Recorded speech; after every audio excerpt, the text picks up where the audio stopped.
Imagine settling into your bed tonight, the rain tapping softly against your window as you drift away into the quiet streets of Victorian London. Tonight, you will follow Sherlock Holmes and Dr. Watson through a gentle yet captivating mystery.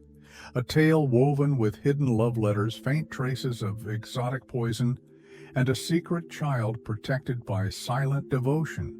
This is not a story of fear, but of calm discovery, where each step into the shadows is guided by Holmes's unbreakable mind, and every moment carries you deeper into a peaceful, intriguing world far from your daily thoughts. Allow this relaxing mystery to lull you into quiet reflection, soft fascination, and restful sleep, as the truth of the widow's secret unfolds gently beside your dreams tonight. The rain had begun before dawn, a quiet whisper at first, then a gentle tapping against the windows of our sitting room on Baker Street. By the time daylight reached us, muted and pale, the rooftops and pavements outside were dark with wetness, and a soft silver mist drifted between the buildings, blurring chimneys and lampposts into dreamy shapes. Inside, all was calm. The scent of damp stone and cool morning air mixed with the familiar warmth of old books, candle wax, and faint tobacco smoke that clung to Holmes's armchair by the hearth. I sat by the window, feeling the wood of the sill cool under my fingertips as I watched droplets racing each other down the glass. In the distance, I could just make out a costermonger pushing his cart through puddles, his boots splashing, and the muffled clop of horses pulling covered hansom cabs along the wide, wet street. Holmes was settled opposite me, his tall frame relaxed, one knee crossed over the other as he read the Times. His eyes moved quickly, though his face remained unreadable, sharp with focus. His dark hair fell slightly over his brow as he bent closer to the page, and every so often he gave the faintest hum of acknowledgement to a line that caught his attention. Mrs. Hudson moved quietly in and out, bringing in a breakfast tray that neither of us had touched. The eggs had gone cold, and the pot of tea steamed faintly beside a single cup. I noticed the butter curling at its edges in the chill morning air. Despite the warmth of the fire, there was an unspoken hush in the room, as if both Holmes and I were content to let the world drift by for a few hours, with only the rhythm of the rain for company. It was nearly 7:30 when footsteps sounded on the stairs, echoing lightly in the hall beyond the sitting-room door. They paused at our threshold, followed by a firm, polite knock. Mrs. Hudson's voice came through, gentle, but tinged with an edge of urgency that immediately caught Holmes's attention. "Mr. Holmes, Inspector Lestrade is here to see you." Holmes lowered his newspaper just enough to look up, his pale eyes sharpening with curiosity that flickered like candlelight.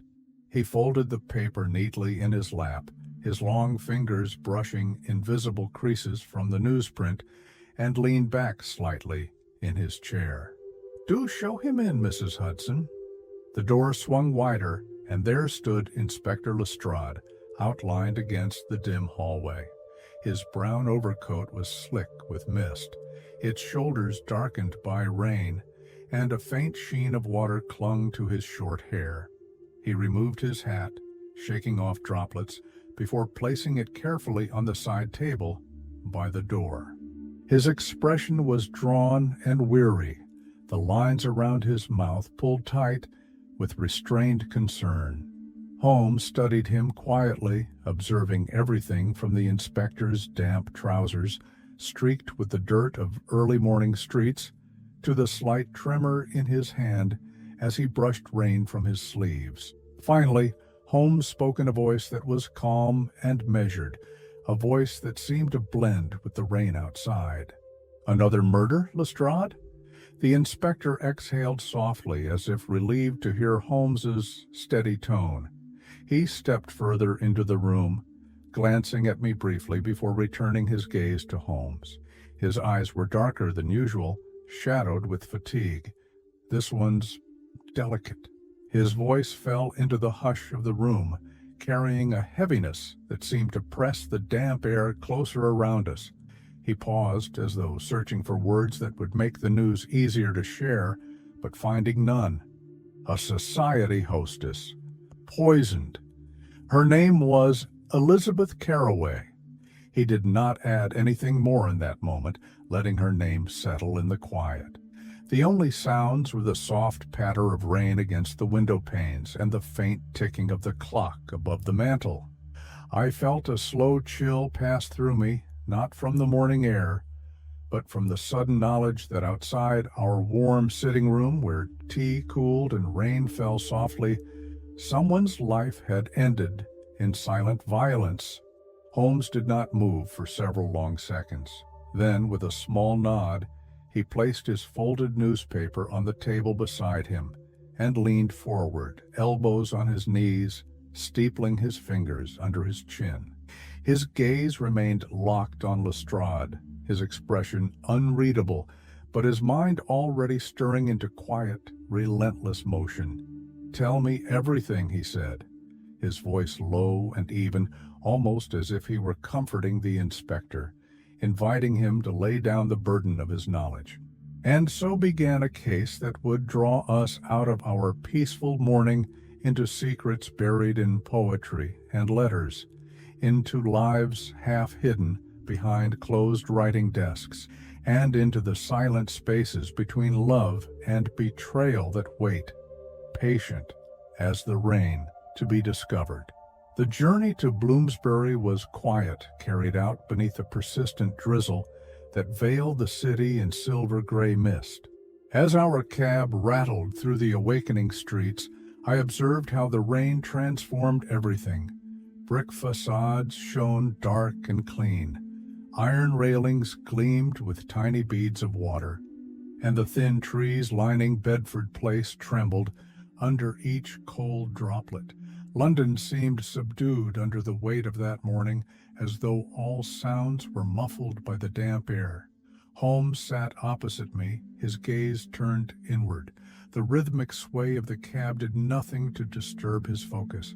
His gloved fingers drummed lightly against the handle of his cane, not in impatience, but in the quiet cadence of thought.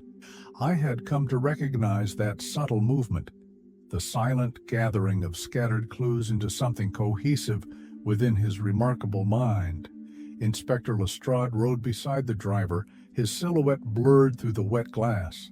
From time to time he leaned forward to exchange quick words with the cabman, urging him to maintain pace despite the slick cobblestones. When we arrived at the townhouse, the morning had brightened into a pale white glow that lit the terraces of Bloomsbury in soft clarity. Mrs. Carroway's residence stood near Russell Square, a grand Georgian structure with tall sash windows framed by heavy dark shutters and a fanlight door of glossy black paint. Ivy curled up its left side, dotted with small yellowing leaves weighed down by rainwater. 2 uniformed constables guarded the entrance, their capes glistening under the persistent drizzle. One of them opened the door at Lestrade's nod, and we stepped into a hush of polished floors and faint perfume lingering in the air. The front hall was elegantly sparse. A narrow console table held a bronze urn of dried roses, whose petals were curling inward, releasing a sweet, faintly decayed scent into the corridor. A large gilt-framed mirror reflected our damp forms back at us, and somewhere deeper in the house came the quiet ticking of a clock, its sound soothing despite the tension of the moment. A maid in a black dress with a crisp white apron hovered near the staircase, wringing her hands in silence. Her eyes were red-rimmed, but her posture remained rigid with the discipline of service. Lestrade led us down the hall to the study, pausing at the doorway as though bracing himself before entering. Holmes stepped past him without hesitation, moving into the room with his characteristic, calm precision. I followed, immediately aware of the shift in atmosphere. The study was dimly lit, the curtains half drawn against the gray daylight, and the scent within was a layered mixture of dried roses, old ink, and faint lavender perfume clinging to the air, like a final echo of its owner. Elizabeth Carraway sat slumped in her writing chair near the window. Her body was turned slightly toward the open desk before her, one arm resting on its polished surface, the other lying limp at her side. Her skin was very pale, and a light purple tint marked her lips. Her chestnut hair was pinned up in an elegant coil, revealing delicate earrings that caught the filtered light from outside with each slight movement of her cooling form. In her lap rested a bundle of letters tied with a faded pink ribbon. They appeared old, their edges yellowed and curling, the paper thin with age. Holmes approached her without a word, his eyes scanning every detail of the scene before focusing on her still hands, the graceful slope of her shoulders, the loose hold she maintained on the letters, as if death had surprised her mid-thought. I noted a teacup on a small mahogany side table by her chair, half filled with a pale liquid now cooled to room temperature. The saucer beneath was pristine, suggesting she had sipped carefully, perhaps distracted, as she read the pages tied together in her lap. Holmes leaned closer to examine the letters. His fingers hovered just above the bundle, reading the faded inscriptions without disturbing their arrangement. I watched his eyes move over each delicate loop of handwriting, absorbing their silent testimony. For a moment, there was only the sound of rain on the window panes, the drip of moisture from our coats onto the carpet, and the low creak of the house settling in the damp morning chill. Behind us, Lestrade remained silent, allowing Holmes his observations. His hands were clasped behind his back, and he stood with his head bowed slightly, as though in respect for the quiet tragedy before us. Holmes straightened at last, turning to me with an expression that was neither sorrowful nor intrigued, but thoughtful, as though pieces of a puzzle were beginning to align in some secret architecture within his mind. Without speaking, he gestured to the teacup, the writing desk, the scattered, unopened letters near its edge, and finally back to Mrs. Carraway herself. Her eyes closed as though she merely rested, lost in some final, unspoken thought. In that moment I felt a faint shiver pass through me, not from the chill of my damp clothes, but from the subtle certainty that within these rooms, perfumed, silent, dignified in their sadness, lay a secret carefully hidden for years. And now, with Elizabeth Carraway's death, it waited to be found, silent and unguarded at last, like the letters she held so gently even in death. Holmes stood in silent contemplation before Elizabeth Carraway's body, the morning light filtering dimly through the half-drawn curtains, illuminating the delicate papers she cradled in her lifeless lap. I watched as he bent slowly, his movements precise and reverent, careful not to disturb the fragile dignity that still clung to her in death. With a gloved hand, he reached toward the faded pink ribbon binding the letters. It was tied in a simple bow, its color worn to a dusty rose over the years.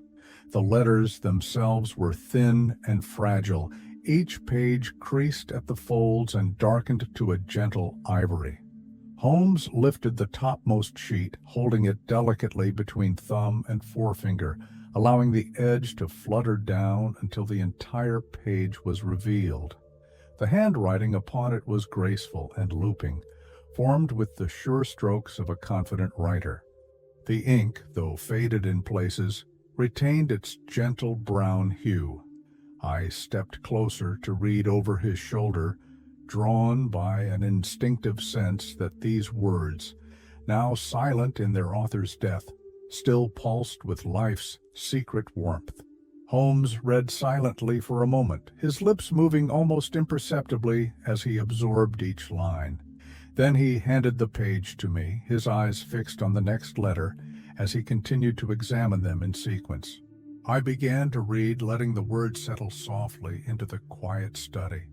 My dearest Elizabeth, your beauty remains my only light in these dark days. I close my eyes at night and see the curve of your smile, the calm grace of your gaze upon me, and in those memories I find the courage to rise again each morning. The world is cruel and unkind, but your love renders it bearable.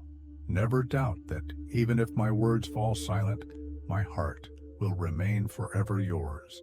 As I read, I felt the weight of his longing, not poetic flourish, but a real aching devotion shaped by quiet desperation. There was a truth in his tone, restrained yet intense, the words of a man who had tasted enough pain to crave beauty as salvation. It was not the flamboyant affection of a love-struck youth, but the quiet worship of a soul who believed he had found his last refuge in a woman who looked upon him with compassion and warmth. Holmes shifted the stack slightly, revealing more pages tied beneath the first. Some were shorter, mere fragments of unfinished thoughts, sent hurriedly in secret moments. Others spanned multiple pages, flowing from declaration to confession. Each ended the same way, a single initial, elegant and sweeping, drawn with habitual confidence.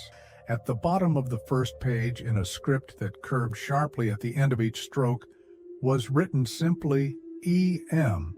I glanced at Holmes, seeing his eyes narrow with that precise calculation I had come to recognize whenever he encountered a clue that linked the living and the dead in ways few could comprehend. His gaze flicked over the initial again before he laid the letter back atop the others. Then he reached for a second page, reading quickly, his eyes scanning line after line. This letter spoke of loneliness, of late evenings spent by a dying fire, and of verses composed with Elizabeth as his sole muse. It spoke of his failing health, the bitter taste of medicine, and the sweetness of knowing she waited for him even if their meetings were rare and brief. It ended with the same signature, E.M. But this time, the letters were pressed into the paper with a firmer stroke, leaving slight indentations that could still be felt under my fingertips. I felt the silence around us deepen, as if the room itself bowed its head to the quiet tragedy within these pages. Here lay a love unspoken to the world, preserved in ink and hidden away in a locked desk until her dying breath. Outside, the rain continued its steady whisper against the glass, and for a long moment, neither Holmes nor I spoke, allowing the simple humanity of what lay before us to settle in its own time. Holmes finally stood upright, placing the letters carefully back into Elizabeth Carroway's lap. He looked down at her pale, peaceful face, studying the closed eyes, the gentle set of her mouth, and the faint impression of sorrow that still lingered upon her brow. Then he turned away, his expression calm but shadowed by thought. It was clear to me that these letters were far more than fading pages of romantic confession. They carried within them a hidden truth about her life, a truth she had guarded so fiercely that only death had pried it from her grasp. And though neither of us yet understood how these words were woven into the threads of her murder, I sensed that Holmes already felt their significance pressing upon the edges of his mind, urging him forward into a mystery where love, death, and secrecy lay so tightly bound that only the keenest eye could unfasten them. He walked to the window and gazed out at the rain-slicked streets of Bloomsbury below, his silhouette framed by the pale light, silent and resolute. In that moment, I understood that these quiet letters, born of secret devotion, would echo far beyond this dim study, carrying with them the first clues in a case that was swiftly revealing itself as something far darker and more tragic than a simple act of poison. Holmes remained by the window for several quiet moments, the misty daylight outlining the sharp angles of his face and the slender curve of his neck as he gazed down at the street below. From where I stood, I could see the steady rhythm of his breath, unhurried yet deeply focused, as though each inhalation brought him closer to understanding the shape of the truth hidden within these silent rooms. Inspector Lestrade broke the hush with a small cough, shifting his weight uncomfortably near the writing desk.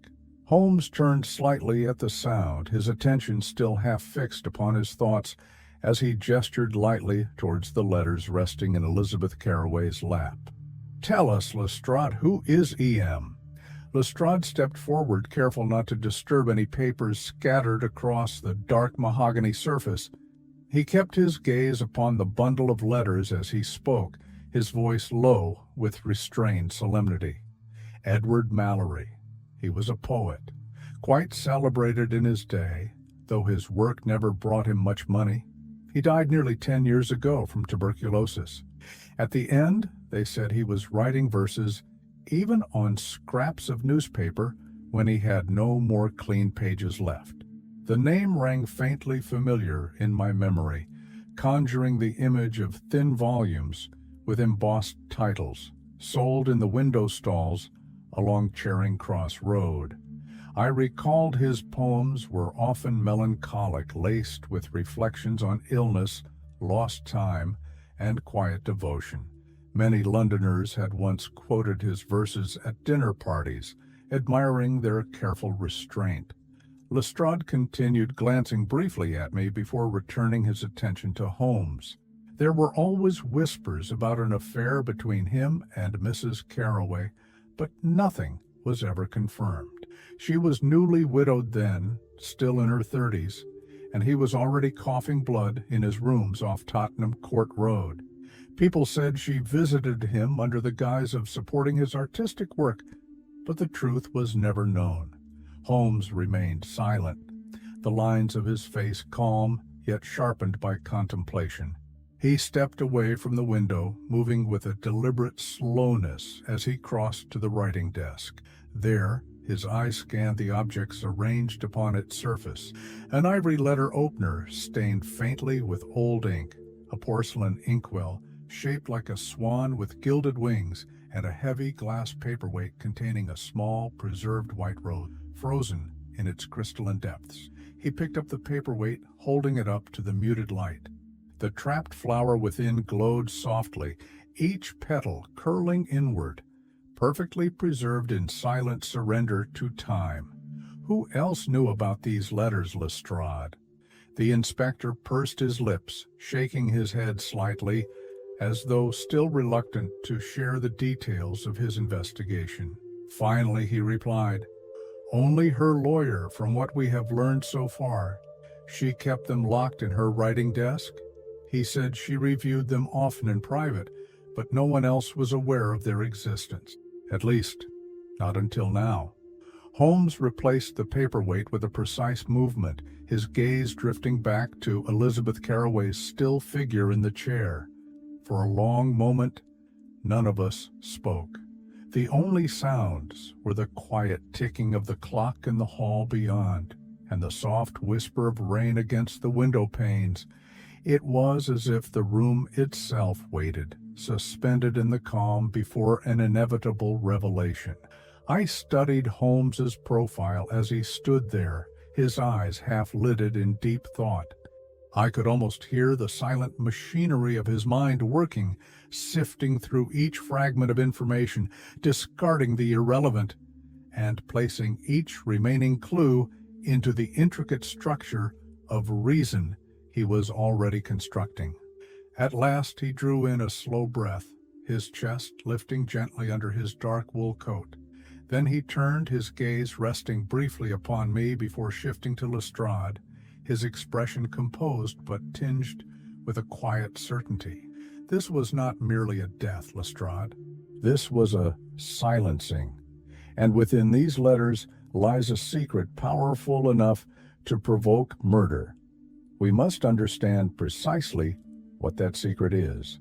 He walked to the window again, folding his hands behind his back as he looked out at the rain-soaked street.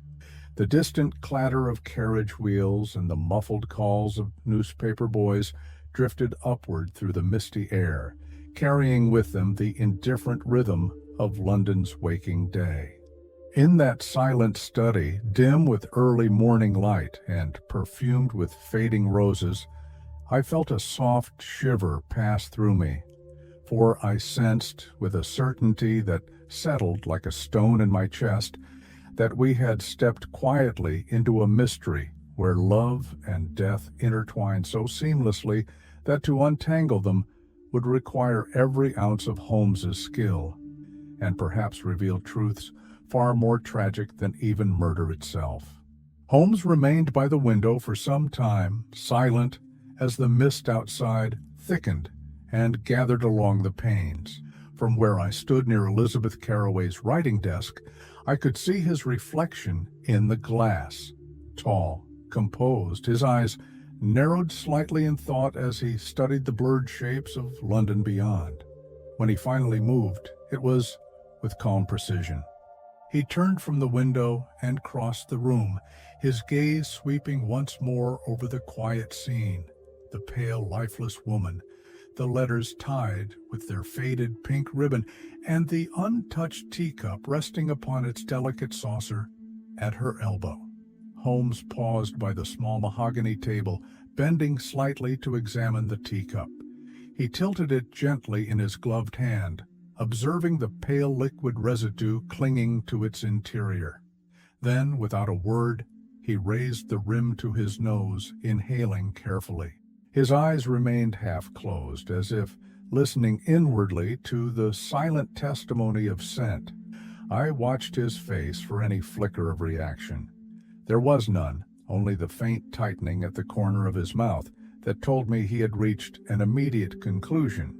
Setting the cup back upon its saucer with a soft chime of porcelain, he straightened, his gaze falling upon Lestrade, who hovered near the writing desk, scribbling notes into his worn leather notebook.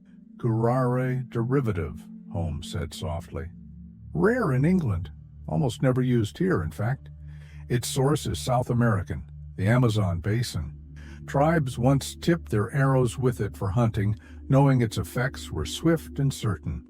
Lestrade paused mid-sentence, glancing up sharply. "How does it kill?"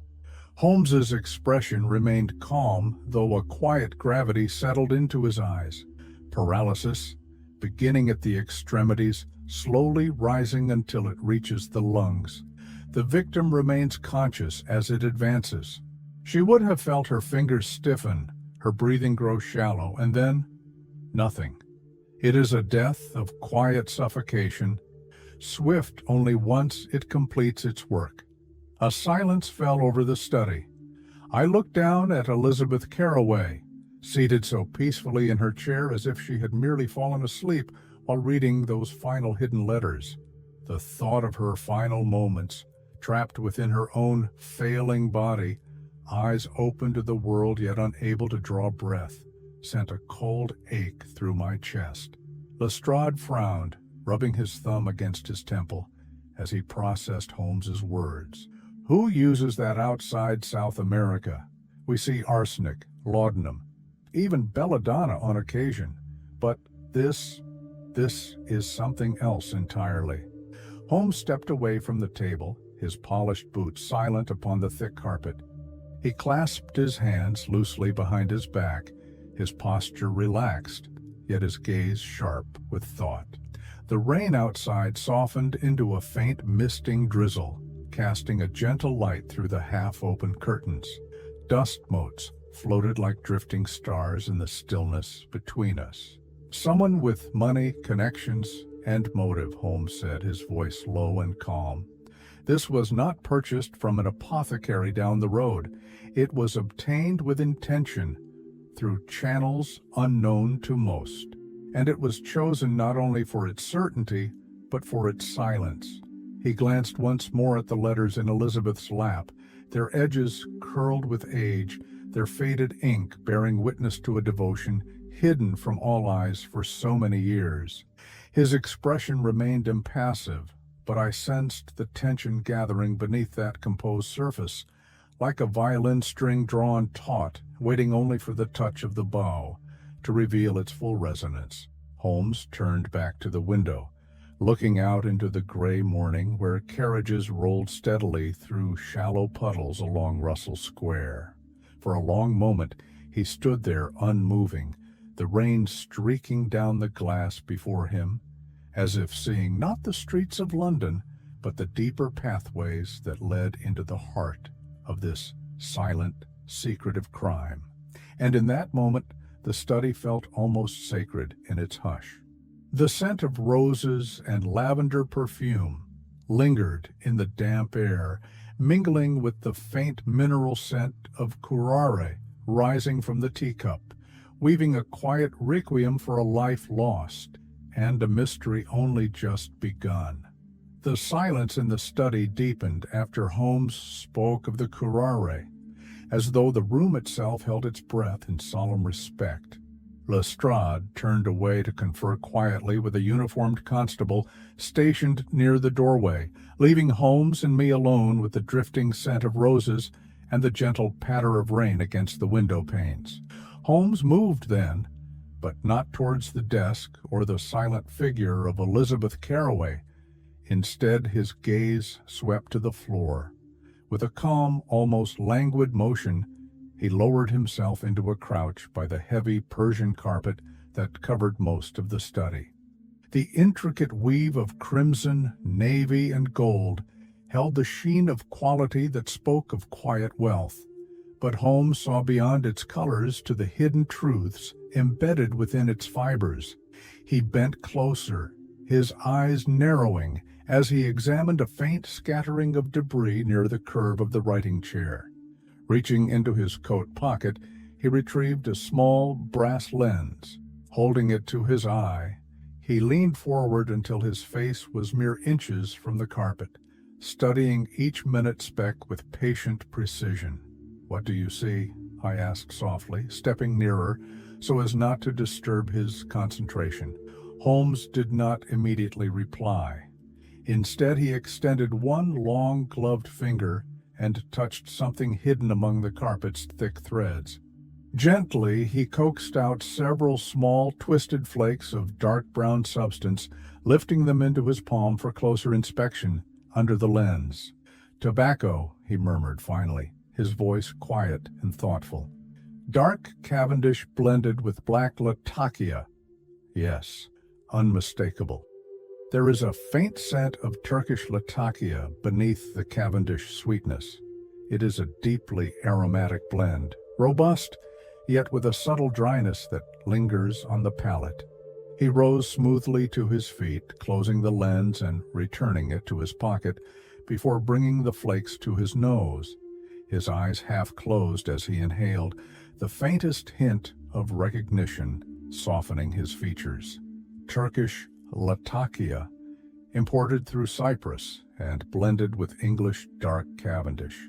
This is no common tobacco sold by street vendors or in corner shops, Watson. Such a blend is reserved for gentlemen of particular taste, and it is purchased almost exclusively through private tobacconists who serve London's most exclusive clubs. He glanced down again at the flakes resting in his palm, dark against the soft cream leather of his gloves. Only a handful of establishments carry this precise blend: the Corinthian Club, the Hesperian Rooms, and the Turkish Grand Room near St. James's. All membership only, patronized by men of wealth, influence, and refined indulgence. I felt the quiet tension in his words. Holmes spoke calmly, his voice carrying no outward emotion, yet his posture had shifted subtly, no longer languid, but charged with that focused stillness he carried when a puzzle began revealing its hidden shape to him. He walked to the writing desk and brushed the remaining flecks of tobacco into a small envelope from his inner coat pocket, sealing it with deft fingers. Then he placed the envelope gently alongside Elizabeth Carroway's letters on the polished wood surface, as though acknowledging the silent testimony each clue offered to the morning's mystery. Outside, the mist thickened once more, softening the outlines of Russell Square into a shifting gray canvas beyond the tall windows. The distant clip of horse hooves and the muted rumble of carriage wheels echoed faintly through the damp air, reminders that life continued its indifferent pace beyond this quiet room of secrets. Holmes straightened, his eyes clear and distant, as he turned towards me. "Tobacco, poison, and letters hidden for a decade," he said softly. "The threads are beginning to show themselves, Watson. Now we must trace each one to the hand that holds their ends." He moved towards the doorway, his coat brushing lightly against the dark wood panels as he passed. I followed him out of the study, casting one final glance at Elizabeth Carroway in her writing chair, the faint scent of roses and Turkish latakia lingering behind us like an unfinished poem drifting upon the morning rain. Holmes led the way out of the study into the hallway, his steps silent on the polished wooden floor. The house remained hushed, as though the quiet grief of its mistress's passing had spread through every beam and panel, settling into its bones. A single wall sconce flickered near the staircase, casting a thin golden light that danced across Holmes' thoughtful face as he paused just beyond the study doorway. He turned back, scanning the carpet, where the constables had carefully avoided stepping. Then, moving with deliberate slowness, he knelt again, this time near the edge of a small oriental rug, partially hidden beneath Elizabeth Carroway's writing desk. Holmes lifted a stray sheet of paper that had fallen to the floor. An envelope, torn open, its contents removed. Beneath it, something caught the dim light. He leaned closer, retrieving it gently between the tips of his gloved fingers. It was a single strand of hair, fine and light brown, almost golden at its tapered end. Holmes held it up to the glow of the sconce, studying its delicate curve with narrowed eyes. The hair swayed slightly in the draft of the hallway, and for a moment it glimmered like a filament of spun copper. I stepped forward, peering over his shoulder, instantly struck by the unmistakable truth in its length and softness. It was not the hair of an adult woman or man, nor even of a young lady. It was the hair of a child. Holmes slipped the strand into a thin waxed envelope from his breast pocket, sealing it with his thumb and pressing it flat against the inside lining of his coat. "Why is there a child's hair in a widow's locked study?" he murmured, almost to himself. His voice held no disbelief, only the quiet cadence of a man, posing questions, not to the room or to me, but directly into the intricate structure of his own mind. He rose gracefully, dusting a faint trace of carpet fiber from his knee. For a moment he stood in stillness, eyes fixed upon the empty air before him, as if it held an invisible pattern only he could see. The muted rain continued beyond the windows, its rhythm a gentle pulse through the quiet rooms of the house.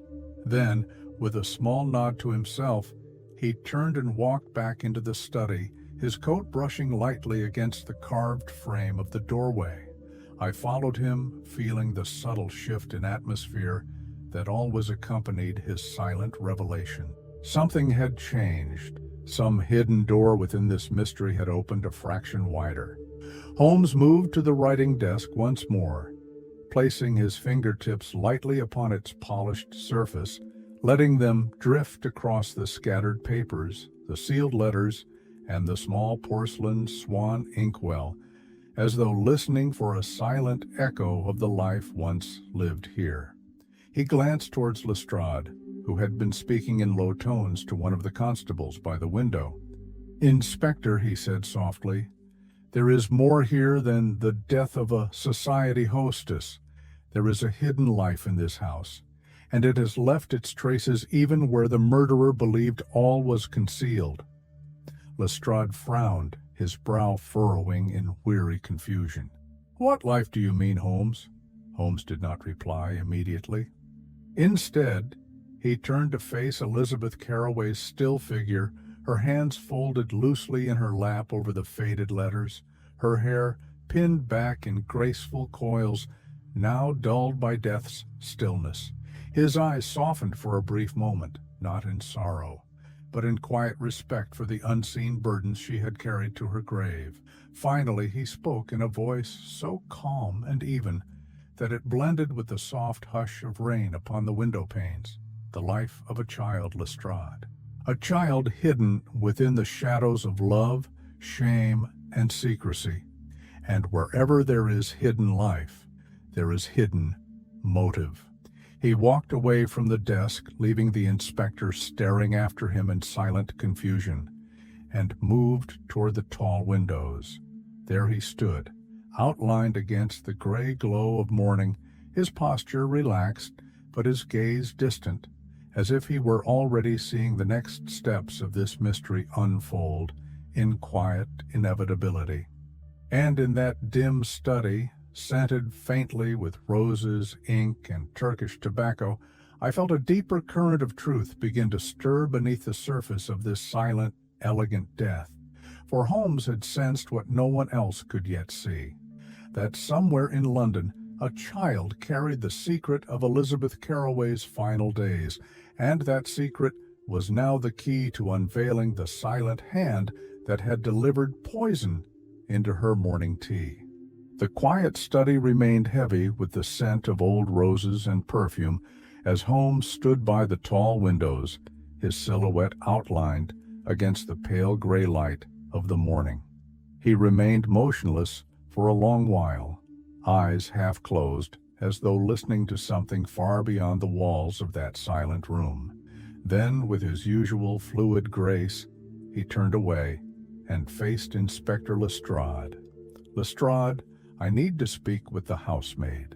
Lestrade nodded quickly, relieved perhaps to shift the focus of the investigation to something more familiar and concrete. He stepped out into the hallway, his boots echoing lightly on the polished wood. Moments later, he returned with a young woman following behind him. She wore a simple black cotton dress with a crisp white apron tied at her narrow waist, her hair pulled back in a low bun under a lace-edged cap. She paused in the doorway, her head bowed, hands clasped tightly before her. Even from where I stood near the writing desk, I could see her fingers trembling slightly against the apron's clean fabric.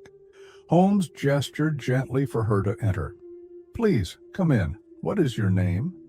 "Ellen, sir," she replied softly. Her voice was delicate and edged with a quiver she seemed to be fighting to control. She did not lift her gaze from the floor.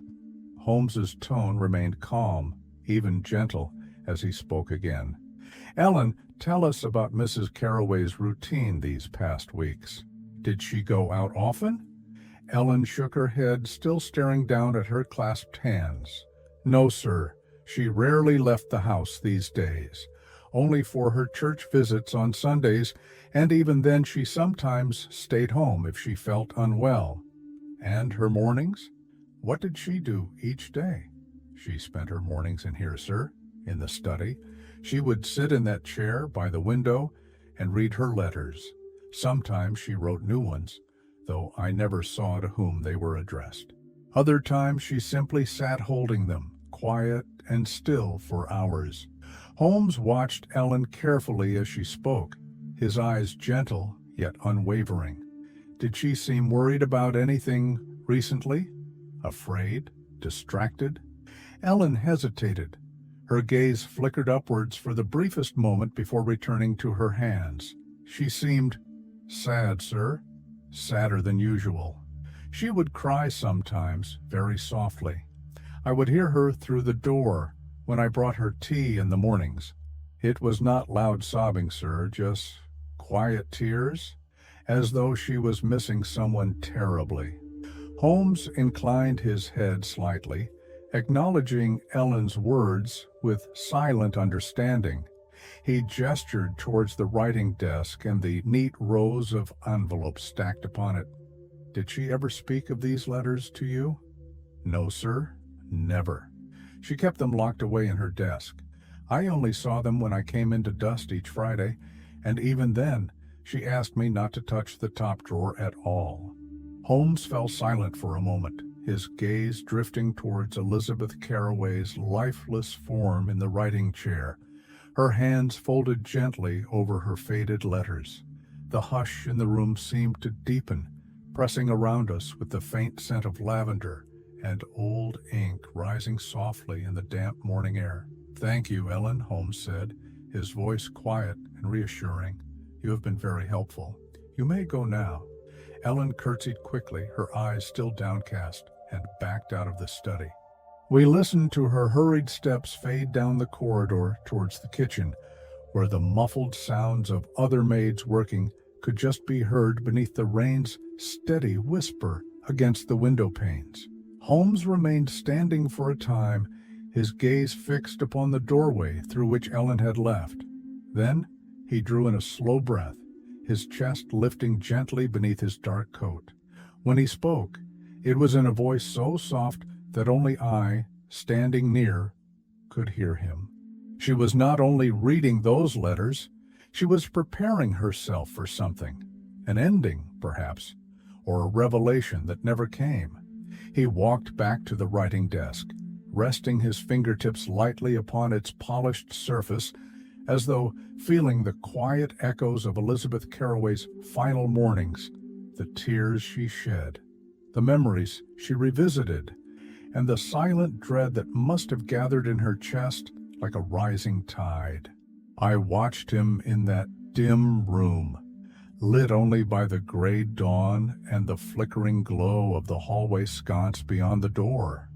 And in that moment, I realized we were not only standing within a crime scene, but within the final hours of a woman's hidden life. A life shaped by secrets and sadness, whose truth had been locked away as carefully as her letters until death had come to silence her forever. The study fell into an even deeper hush after Ellen's departure, as if her quiet grief had left an invisible echo behind. Holmes remained by the writing desk for several moments, his gloved fingertips drifting lightly over its polished surface, pausing here and there upon faint scratches and shallow rings left by teacups over the years. He moved with an unhurried deliberation that spoke of his focused calm, rather than mere caution. Kneeling before the desk, he began to open each drawer in silence. The hinges gave only a faint creak, blending with the steady whisper of rain against the tall window panes. In the top left drawer lay stacks of old bills folded into neat rectangles, their edges softened with handling. Holmes leafed through them quickly, his eyes flicking across dates and signatures, absorbing every detail without comment.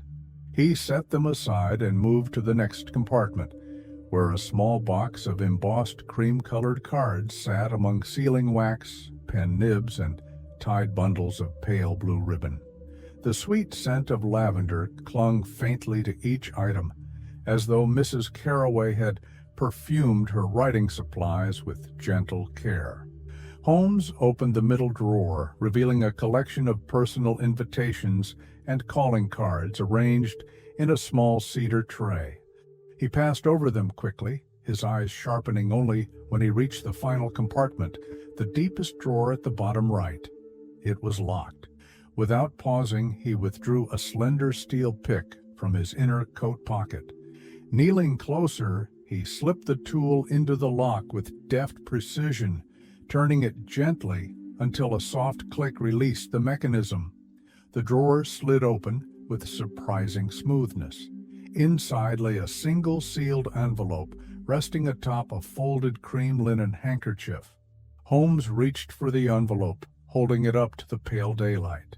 Its paper was heavy and smooth, the handwriting elegant, its curves firm despite a faint tremor that suggested it had been written in distress or haste. Upon its front, in her delicate script, were 4 words that settled into the quiet room with heavy finality. for my son. I felt my breath catch in my chest as Holmes opened the envelope with careful fingers. Within it was a thin sheet of official parchment. As he unfolded it, the soft crackle of paper filled the silence. I stepped closer to read over his shoulder.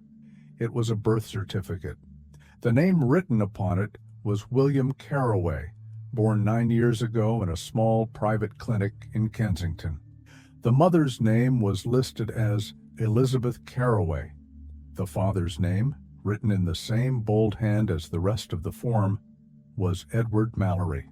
For a long moment, the words seemed to hover before my eyes, refusing to settle into full meaning. Then, as the reality of them took shape, I felt a deep, quiet awe mixed with the sadness blooming in my chest. "She had a child with him," I whispered, my voice barely carrying through the dim room. "All these years, she hid him from everyone." Holmes folded the certificate carefully, his eyes distant with thought, as he placed it back into its envelope. He held it for a few seconds longer, studying the graceful handwriting on its front, before slipping it into his inner coat pocket. His movements were gentle, almost reverent, as if he understood the sacredness of what this document meant to the woman who had died clutching her hidden truth to her breast. He rose smoothly to his feet and turned back to Elizabeth Carraway, still seated in her writing chair, her pale hands resting loosely over the bundle of letters in her lap. Her lips, tinged faintly with the purple hue of death, were set in an expression of deep and quiet sorrow, as though her final thoughts had been with the child she never revealed to the world. Holmes stood silent, his eyes fixed upon her face. Outside, the rain continued its soft descent upon the city, drumming lightly against the windows, a gentle lament for secrets kept and love concealed. Then he turned to me, his expression composed but shadowed by the certainty forming within him. "This is no longer a matter of simple blackmail, Watson. A life has been hidden, and now, with her death, that life may be in greater danger than ever." His voice carried no alarm, only a quiet conviction that wrapped around my chest like a tightening band. For Holmes had seen what others would overlook, that where a secret child existed, so too did a motive strong enough to reach beyond betrayal into murder. Holmes remained standing before the writing desk, his posture composed, but his gaze sharpened by thought. He turned the envelope slowly in his hand once more, as though weighing not its physical weight, but the heavy truths contained within it. Then he slipped it securely into his inner coat pocket and turned away, moving towards the tall windows that looked out over the rain-blurred streets of Bloomsbury. For a moment, he stood there in silence. The mist clung to the glass outside, softening the outlines of iron railings, lamplights, and passing carriages into a drifting gray tapestry. The world beyond seemed so distant from the quiet tragedy unfolding in that silent study. I stepped closer to him, compelled by the question pressing against my thoughts.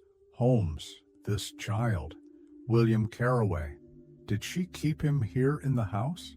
Holmes shook his head very slightly, his eyes still fixed upon the shifting drizzle beyond the glass. "No, Watson, there is no evidence of a child's daily life here. No toys, no books beyond her own collection, no garments or linen belonging to a boy of 9. She protected his existence with absolute secrecy, even within these walls. Likely he has been raised elsewhere under careful guardianship, kept hidden to preserve her social standing and to avoid the scandal that revealing his parentage would unleash upon her name." He paused, inhaling deeply through his nose, as though drawing the damp scent of rain and roses deeper into his mind to settle his thoughts. But someone knew, someone discovered his existence, and now that same someone has ensured her silence forever. He turned away from the window and walked back to Elizabeth Carraway's writing chair. His eyes moved slowly over her still form, The elegant gray morning gown she wore, its cuffs embroidered with delicate cream thread, her hair pinned up in careful coils now dulled by death, and the faint furrow between her brows, as though, even in her final moments, her mind remained restless with fear. Holmes bent slightly, studying her face, his own expression composed but shadowed by a quiet sadness that softened the sharpness of his features.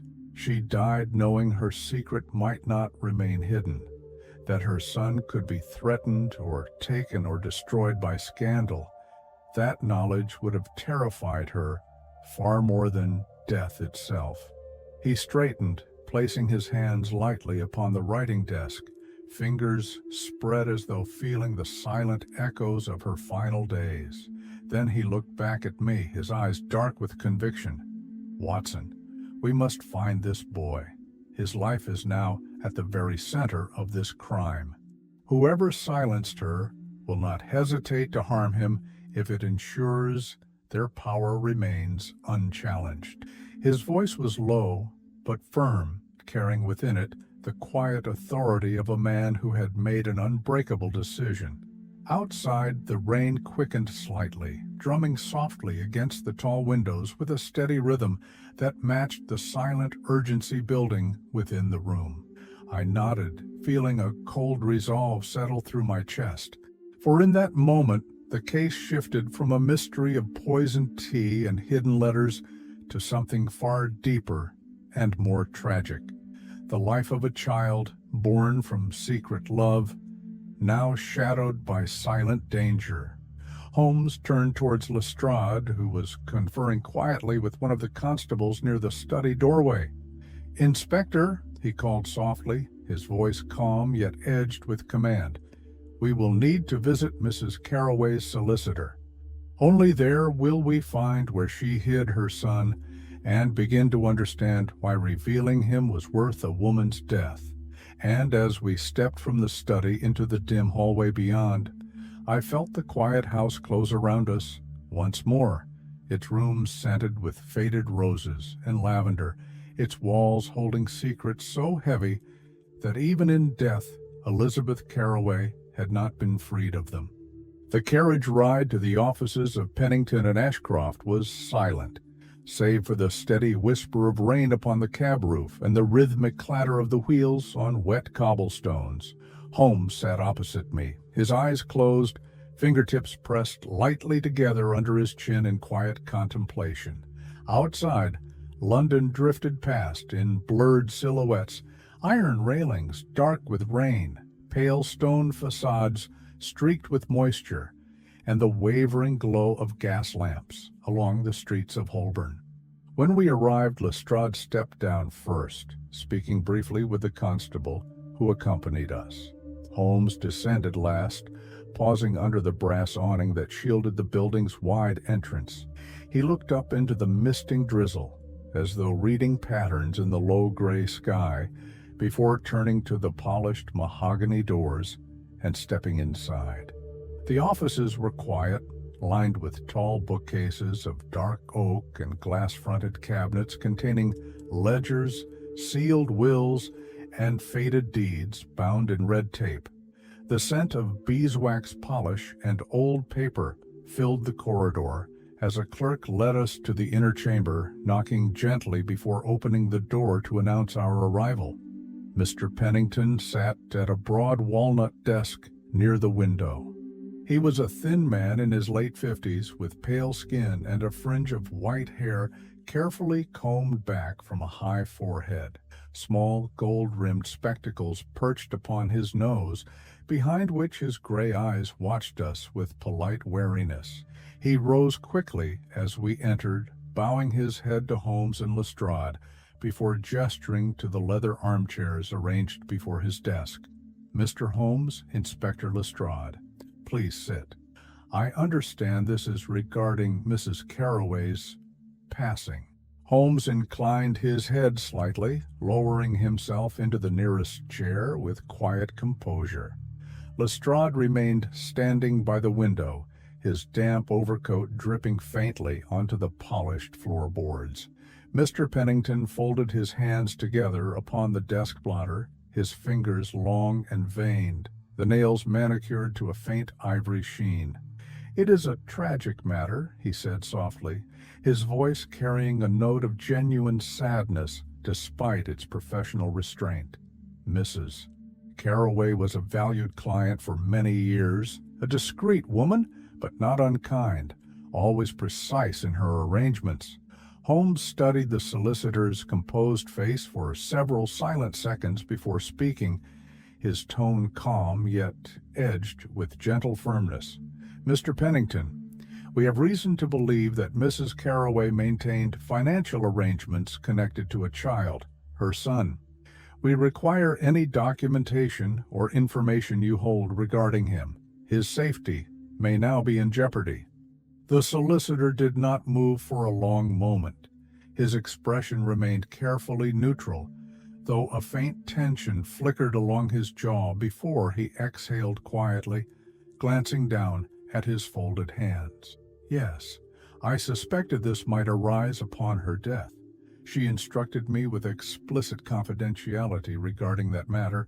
However," he paused, choosing his words with meticulous care, "as her death is now deemed a criminal investigation, I understand my obligations." He reached for a slim ledger upon the corner of his desk, opening it to a page marked with a small black ribbon.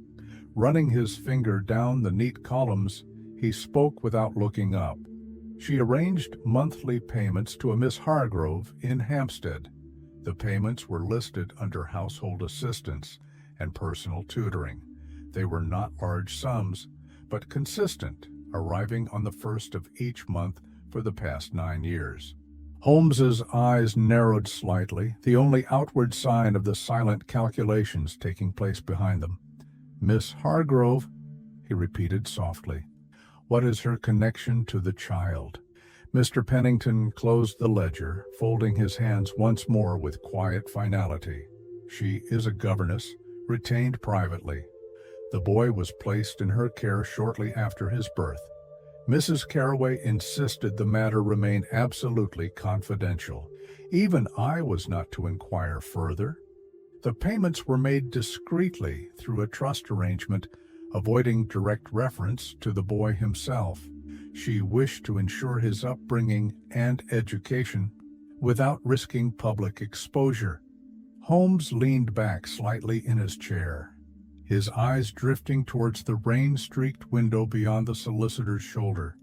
For a moment the office fell into complete silence, filled only by the quiet ticking of the brass carriage clock upon the sideboard, and the faint shuffle of Lestrade shifting his stance near the window. Finally Holmes spoke again, his voice low and even. "You acted under her instructions. That is understandable. Now, however, her son's safety outweighs all considerations of discretion." Mr. Pennington inclined his head solemnly. "I understand, Mr. Holmes. I will provide the address immediately." He wrote it out on a small cream note card, his handwriting precise and flowing, and passed it across the desk to Holmes. As Holmes slipped it into his coat pocket, the solicitor raised his eyes to meet his, and for the first time a shadow of unguarded concern crossed his composed features. "She did not deserve this end," he said softly. "Her only wish was to protect what little peace she had left in life." Holmes inclined his head once more, standing and buttoning his coat with smooth precision. "Peace often comes at a cost, Mr. Pennington. For her, that cost was silence. For us, it is action." Without another word, he turned and stepped from the office into the quiet corridor beyond. I followed him, casting one final glance back at Mr. Pennington, who remained seated in stillness, his pale hands resting atop his closed ledger, his eyes downcast as though contemplating the silent burdens carried by all secrets left behind. The afternoon rain followed us north through the winding streets, softening London into a drifting canvas of misted grays and blurred silhouettes. Holmes sat opposite me in the cab, his gaze turned inward, fingers pressed lightly together beneath his chin. The quiet sway of the carriage did not disturb his concentration. He barely blinked, as if the rhythmic drumming of rain upon the roof was nothing more than a faint accompaniment to the silent movement of his thoughts. As we crossed into Hampstead, the streets grew narrower, and the air took on a damp, earthy scent, carried up from the wooded slopes beyond the high brick walls. Rows of ivy-clad houses lined each lane, their facades a mixture of red brick and white stone lintels, their iron gates darkened by the drizzle. The trees bent gently under the weight of water, gathering on their leaves, sending droplets falling to the flagstone walks in a slow, steady patter. The cab drew to a stop before a modest brick house nestled behind a wrought iron gate entwined with ivy. Pale hydrangeas clustered along the narrow path leading to the front door, their heavy blooms nodding under the persistent drizzle. Smoke drifted thinly from a single chimney, curling into the misted sky before disappearing into the quiet, dim afternoon. Holmes stepped down first, paying the cabman without shifting his focus from the house before us. I followed him up the stone path, feeling the cool weight of the rain upon my coat shoulders and the faint scent of wet earth rising from the ivy at our sides. He paused before the dark green door, examining the brass knocker in the shape of a lion's head, and rapped gently 3 times. We waited in silence, the sound of rain whispering along the guttering above us and the muffled tick of a distant hall clock marking the quiet moments. Finally, the door creaked open. A woman of perhaps 60 stood before us, her posture erect despite her small frame. Her hair, streaked evenly with gray, was pinned in a tidy coil at the back of her head. She wore a simple black dress, the collar starched white, and a long, dark wool shawl draped over her shoulders. Her eyes, though wary, held a calm depth that suggested quiet authority rather than fear. "Yes?" she asked, her voice soft but clear in the dim hallway beyond. "May I help you?" Holmes inclined his head slightly, his expression composed and almost gentle. "Miss Hargrove, I presume?" She nodded, her gaze flicking quickly from Holmes to me and then back again, assessing us with silent precision. "Indeed. And you are?" "My name is Sherlock Holmes. This is my colleague, Dr. John Watson. We wish to speak with you regarding William Carroway." For a moment she said nothing, though her eyes widened fractionally at the boy's name. Then she stepped back from the door, holding it open wider. "Please, come in. Quickly, before you catch your death in this weather." We stepped into the narrow entryway, the warmth of the interior brushing gently against the chill dampness, clinging to our coats. The scent within was of beeswax polish and faint lavender, mingling with the aroma of wood smoke drifting from deeper within the house. Miss Hargrove closed the door quietly behind us, then turned to face Holmes, folding her hands neatly before her. "William is out at school just now. May I ask why you have come? Has something happened to Mrs. Carroway?" Holmes watched her closely, his gaze resting upon her lined but steady face. His voice, when he spoke, was calm and edged with quiet reassurance. "We only wish to ensure his safety, Miss Hargrove. That is all. Mrs. Carroway has passed away. I am sorry." She closed her eyes for a brief moment, her shoulders lowering and a soft exhale of grief held tightly in check. When she opened them again, they were bright with unshed tears, though her composure remained firm. She was a good woman, whatever others may have thought of her. She loved him, even from afar. Holmes nodded slightly, his expression reflecting a quiet respect. "May we sit, Miss Hargrove? I have a few questions regarding the boy's daily life. It is vital that we understand all that you know." "Of course," she replied, her voice low but unwavering. "Please, come through." She turned and led us down a narrow hallway into a modest parlor lined with bookshelves filled with worn volumes. A small piano stood beneath the window, its top scattered with sheet music neatly stacked in order. A fine thread of steam rose from a pot of tea resting on the sideboard, filling the room with the subtle fragrance of bergamot. Miss Hargrove gestured for us to sit upon the small floral settee, then lowered herself into an armchair opposite, folding her hands once more in her lap. Her shawl slipped slightly from her shoulder as she settled, revealing a silver chain at her throat bearing a small cameo pendant. Holmes regarded her for a quiet moment, his pale eyes thoughtful and unhurried. "Thank you, Miss Hargrove. Now, if you would be so kind, tell us everything you can about William, his routine, his health, and whether anyone has recently taken a particular interest in him."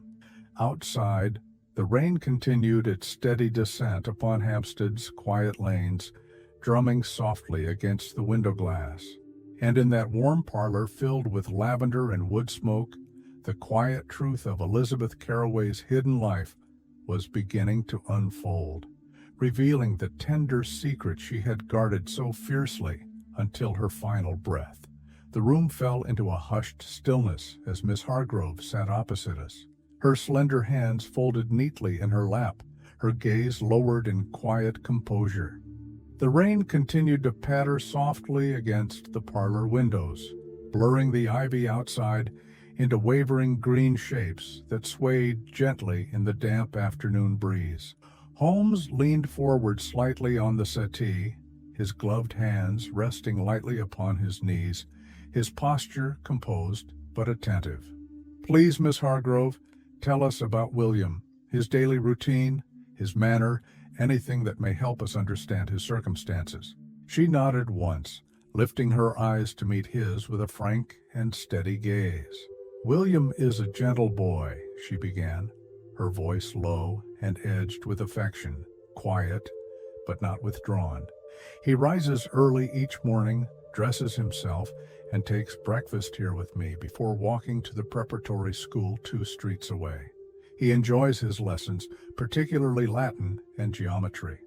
His masters praise his focus, though they say he is somewhat shy among the other boys." She paused for a moment, a small, wistful smile softening the lines of her face. "He plays piano in the afternoons after his studies, scales first, then a hymn or two, and sometimes small pieces he composes himself. He enjoys reading as well, adventure novels mostly, tales of brave explorers in distant lands. His eyes light up whenever he reads of great voyages or the maps of new continents. He dreams, I think, of traveling far beyond London streets." Her gaze drifted briefly towards the piano standing by the window, its top scattered with carefully stacked sheet music. Holmes followed her eyes, observing the framed photographs that lined its edge.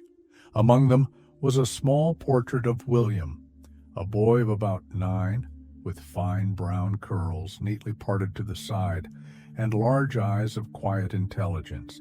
His smile was small but genuine, as though offered shyly to the photographer behind the lens.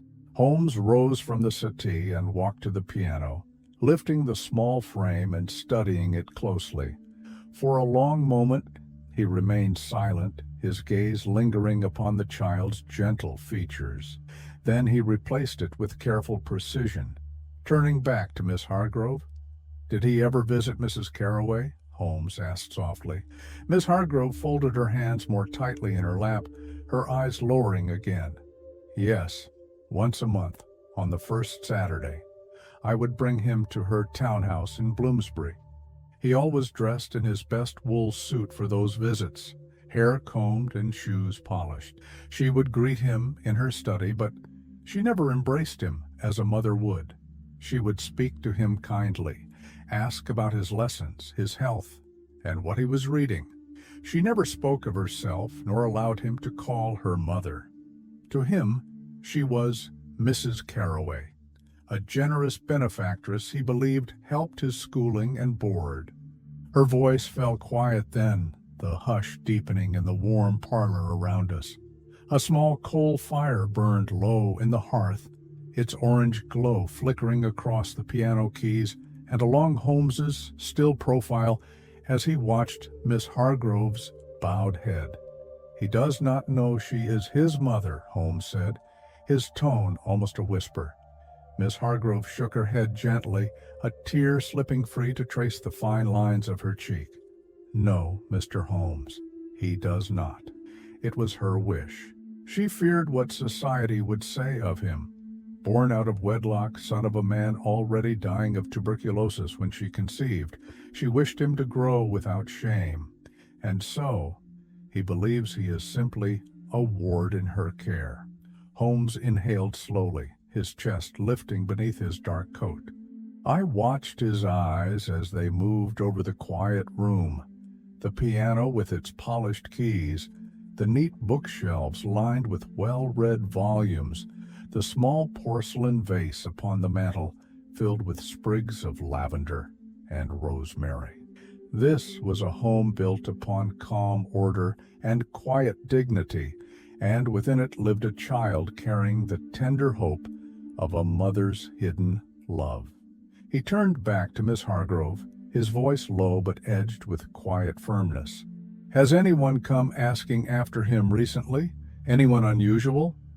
Miss Hargrove frowned, the corners of her mouth pulling tight in thought. 2 weeks ago, a gentleman came to the door, tall, with gray hair and a fine suit. He wore a gold tie-pin and carried a cane.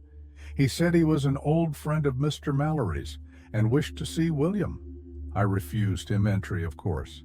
He pressed me, asking whether William knew who his father was. When I told him to leave, his face hardened. He said I was standing in the way of important matters, and that truth had a way of surfacing whether I wished it or not. Her voice trembled faintly then, the first crack in her calm composure. "I was afraid, Mr. Holmes. I have never seen such coldness in a man's eyes. I feared, I still fear, for William." Holmes stepped forward and placed his hand lightly upon her shoulder, a rare gesture of quiet reassurance. "You have done well, Miss Hargrove. You have kept him safe until now. I promise you, I will see that he remains so." Outside, the rain deepened into a gentle, rhythmic drizzle, drumming upon the ivy leaves and narrow flagstone path beyond the parlor window. Within the small, warm room, scented with lavender and wood smoke, the air seemed to still with a silent, shared understanding that from this day forth William Carroway's life would no longer remain hidden in gentle secrecy, but stand at the very heart of a mystery where love and danger had become hopelessly entwined. Holmes remained by the piano for a quiet moment, his eyes resting upon the small framed photograph of William with its simple brass edging. The boy's shy smile seemed almost to glow in the dim parlor light, illuminated by the faint flicker of the coal fire burning low in the grate. Then Holmes turned back to Miss Hargrove, his expression calm yet sharpened with gentle insistence. "Tell me, Miss Hargrove, when did William last see Mrs. Carroway?" She lifted her eyes to meet his, her gaze shadowed with memory. "2 nights ago, Mr. Holmes. She sent a carriage to collect him in the late afternoon. He was excited, as he always was, though he tried not to show it. I pressed his best wool coat and polished his shoes myself. He carried with him a small bouquet of primroses he had picked from the garden earlier that day. He said she liked them." Her voice trembled slightly as she spoke, though she kept her composure with quiet dignity. "When he returned that evening, he was very quiet. He came straight in, took off his coat, and sat at the piano without saying a word. I asked him how the visit had been, and he only said she seemed sad. I pressed him gently, and at last he said, her eyes were different this time. She hugged him tightly before he left, tighter than she ever had before. She held him close for a long moment, and then she kissed his hair and told him to be brave, that he was a strong boy, and that one day he would understand everything she had done. Miss Hargrove paused, a tear slipping down her cheek despite her careful control. She brushed it away quickly with her fingertips before folding her hands together once more in her lap. "It frightened me, Mr. Holmes."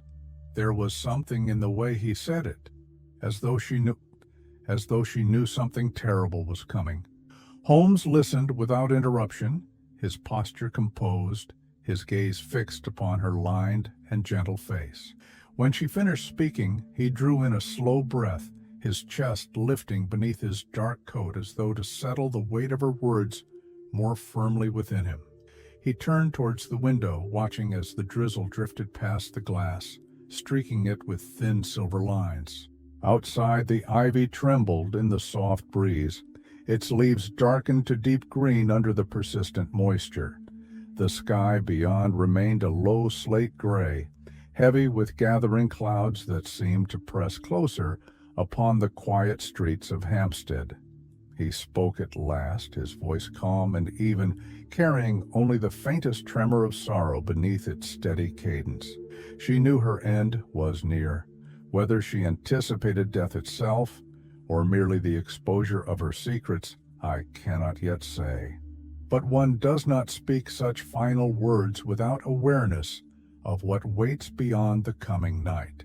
Miss Hargrove closed her eyes for a moment, pressing her lips together, as though to contain the quiet grief rising within her. When she looked up again, her gaze was filled with a calm but urgent pleading. "You will keep him safe, Mr. Holmes." Holmes turned fully to her, his posture tall and composed, the lines of his face softened by quiet resolve. "Yes, Miss Hargrove, I will. You have my word." For a moment, none of us spoke. The only sound was the quiet ticking of the small carriage clock upon the mantel, mingling with the distant hush of rain against the parlor window. In that silent room, scented with lavender and wood smoke, it felt as though Elizabeth Carroway's final words still hovered in the air, carrying a mother's love and unspoken fears to the boy she had kept hidden from a world too cruel to accept him. Holmes turned back to me then, his eyes meeting mine with calm certainty. "Come, Watson, we have little time. The shadows of this crime grow longer with each passing hour, and if we are to protect the living from the hand that silenced the dead, we must find the truth before darkness falls again."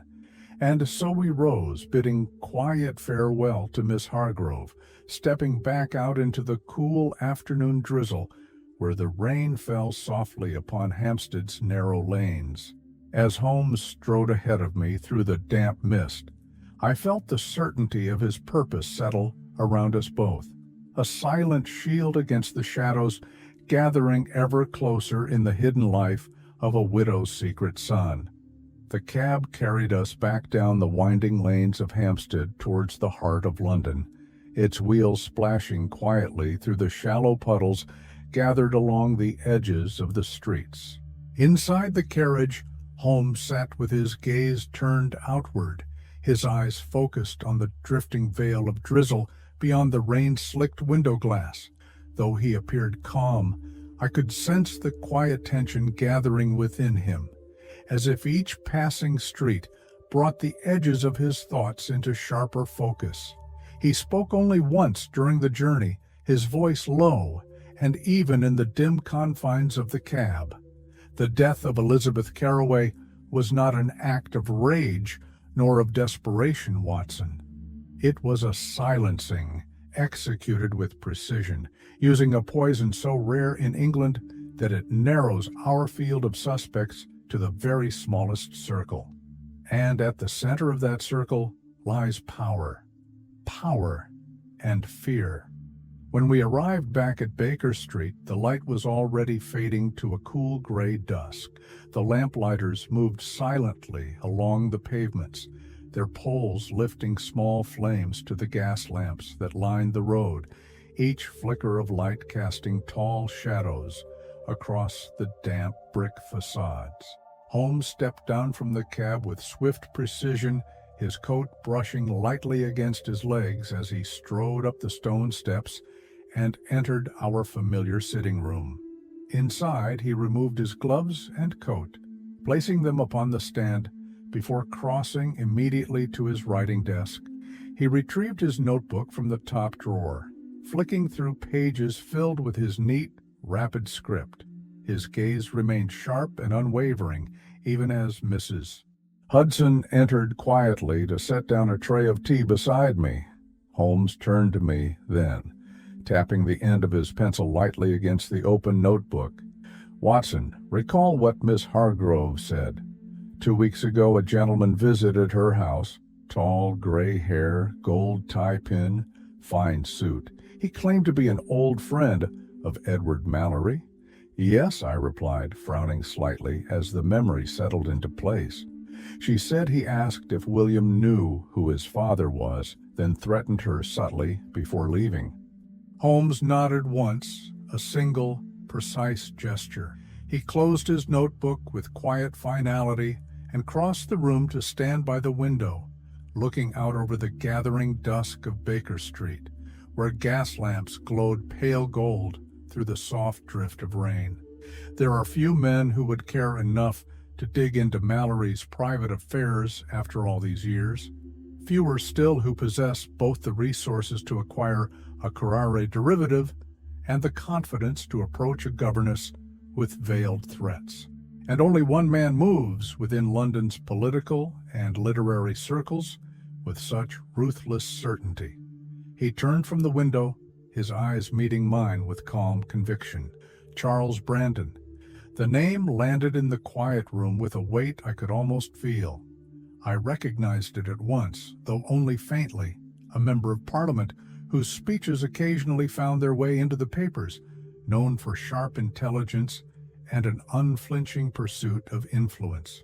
Holmes continued, his voice taking on the steady cadence of reasoning spoken aloud.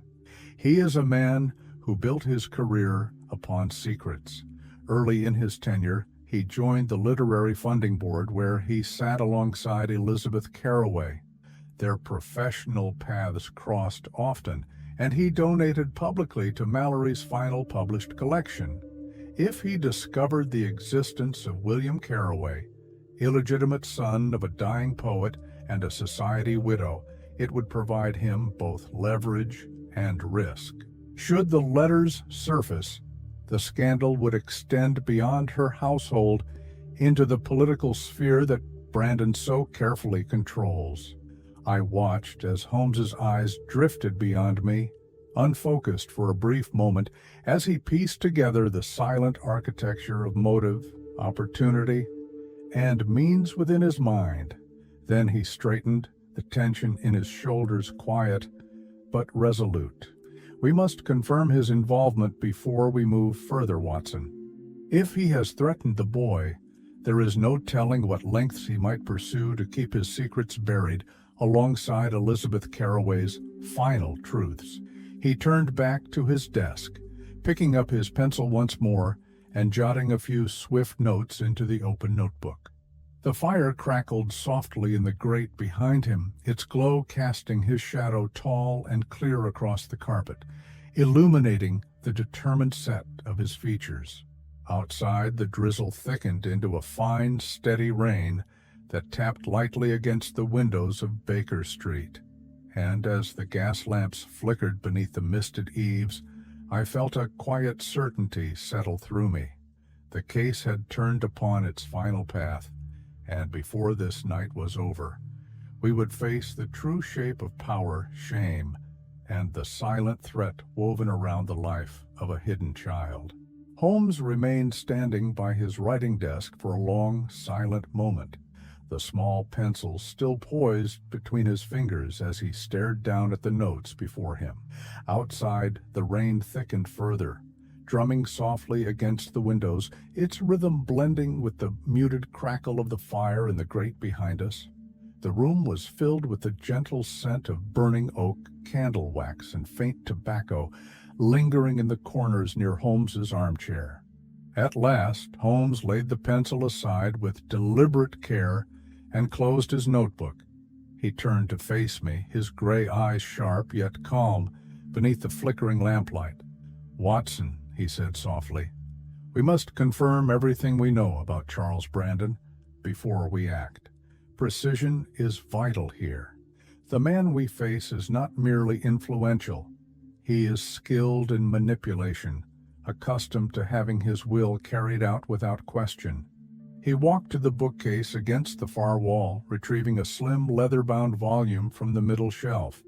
Its spine was embossed with the gold letters, "Political Register, Members of Parliament, Committees and Affiliations, 1890-1900. Holmes flipped it open with swift familiarity, scanning its pages with unbroken focus. "Here," he murmured, tracing a line down one column with his gloved fingertip, "Charles Brandon, born in Sussex, educated at Harrow and Trinity College, Cambridge. Called to the bar at 23, entered Parliament shortly thereafter. Married, but estranged. Known for his ability to navigate scandal discreetly. Member of the Literary and Cultural Funding Board since 1892. Patron of the Corinthian Club." There it is.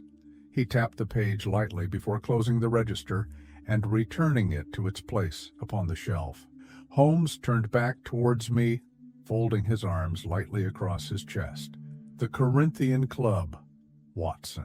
An establishment for London's elite, known for its imported Turkish Latakia blends. Few men outside Parliament's inner circle or the city's highest legal ranks hold membership. His tobacco was on Mrs. Carroway's carpet, a careless trace left behind by a man too confident to think himself vulnerable to scrutiny." He paused then, his eyes unfocused for a brief moment, as he walked to the window, standing in the dim glow of the gas lamps outside. Beyond the rain-blurred glass, Baker Street drifted into shadow, the golden lamplight casting wavering reflections upon the wet pavements below. He stood so still that only the slow rise and fall of his chest revealed the silent calculations at work within his mind. Finally he spoke again, his voice quiet but edged with iron certainty. "Brandon's influence is wide, but it is not unassailable. His wealth is built upon a reputation of moral steadfastness. If the letters of Elizabeth Carroway were to surface, revealing his knowledge of her hidden child, his threats, and his ultimate motive, his carefully constructed world would fracture beyond repair." He turned to face me fully then, his silhouette outlined by the dim glow of the street lamps beyond the window. In that quiet moment, I saw in his eyes the calm resolve that emerged only when he stood at the precipice of truth, ready to draw back the final veil upon a case, no matter the darkness that lay beyond it. "Tonight, Watson, we move from observation to confrontation. But before that, we dine. Even the most unyielding puzzles require sustenance." And with that, he turned away, moving towards the kitchen door with a composure so absolute it filled me with quiet reassurance, despite the knowledge that we were now stepping directly into the path of a man who believed himself beyond consequence. I watched him go, feeling the quiet fire of purpose settle deeper within my chest.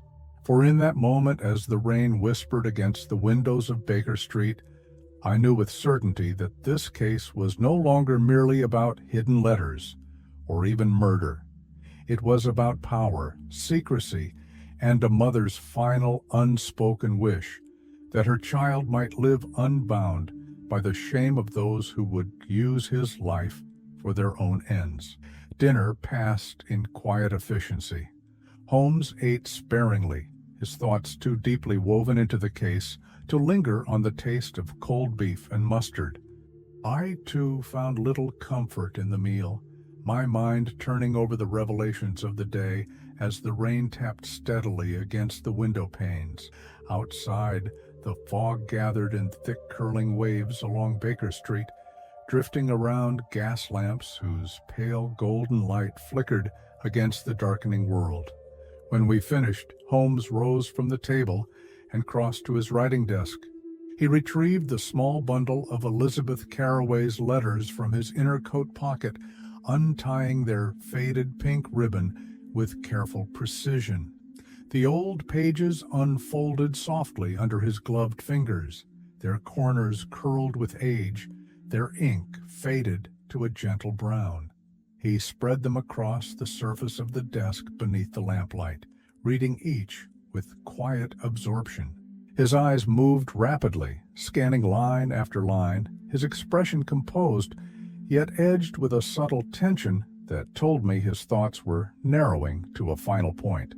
At last, he laid the final letter aside and turned to me, his gaze calm, but weighted with quiet certainty. "Watson," he said softly, "these letters are not simply expressions of love. They contain precise references to meetings, private conversations, and intentions shared between Elizabeth Carraway and Edward Mallory.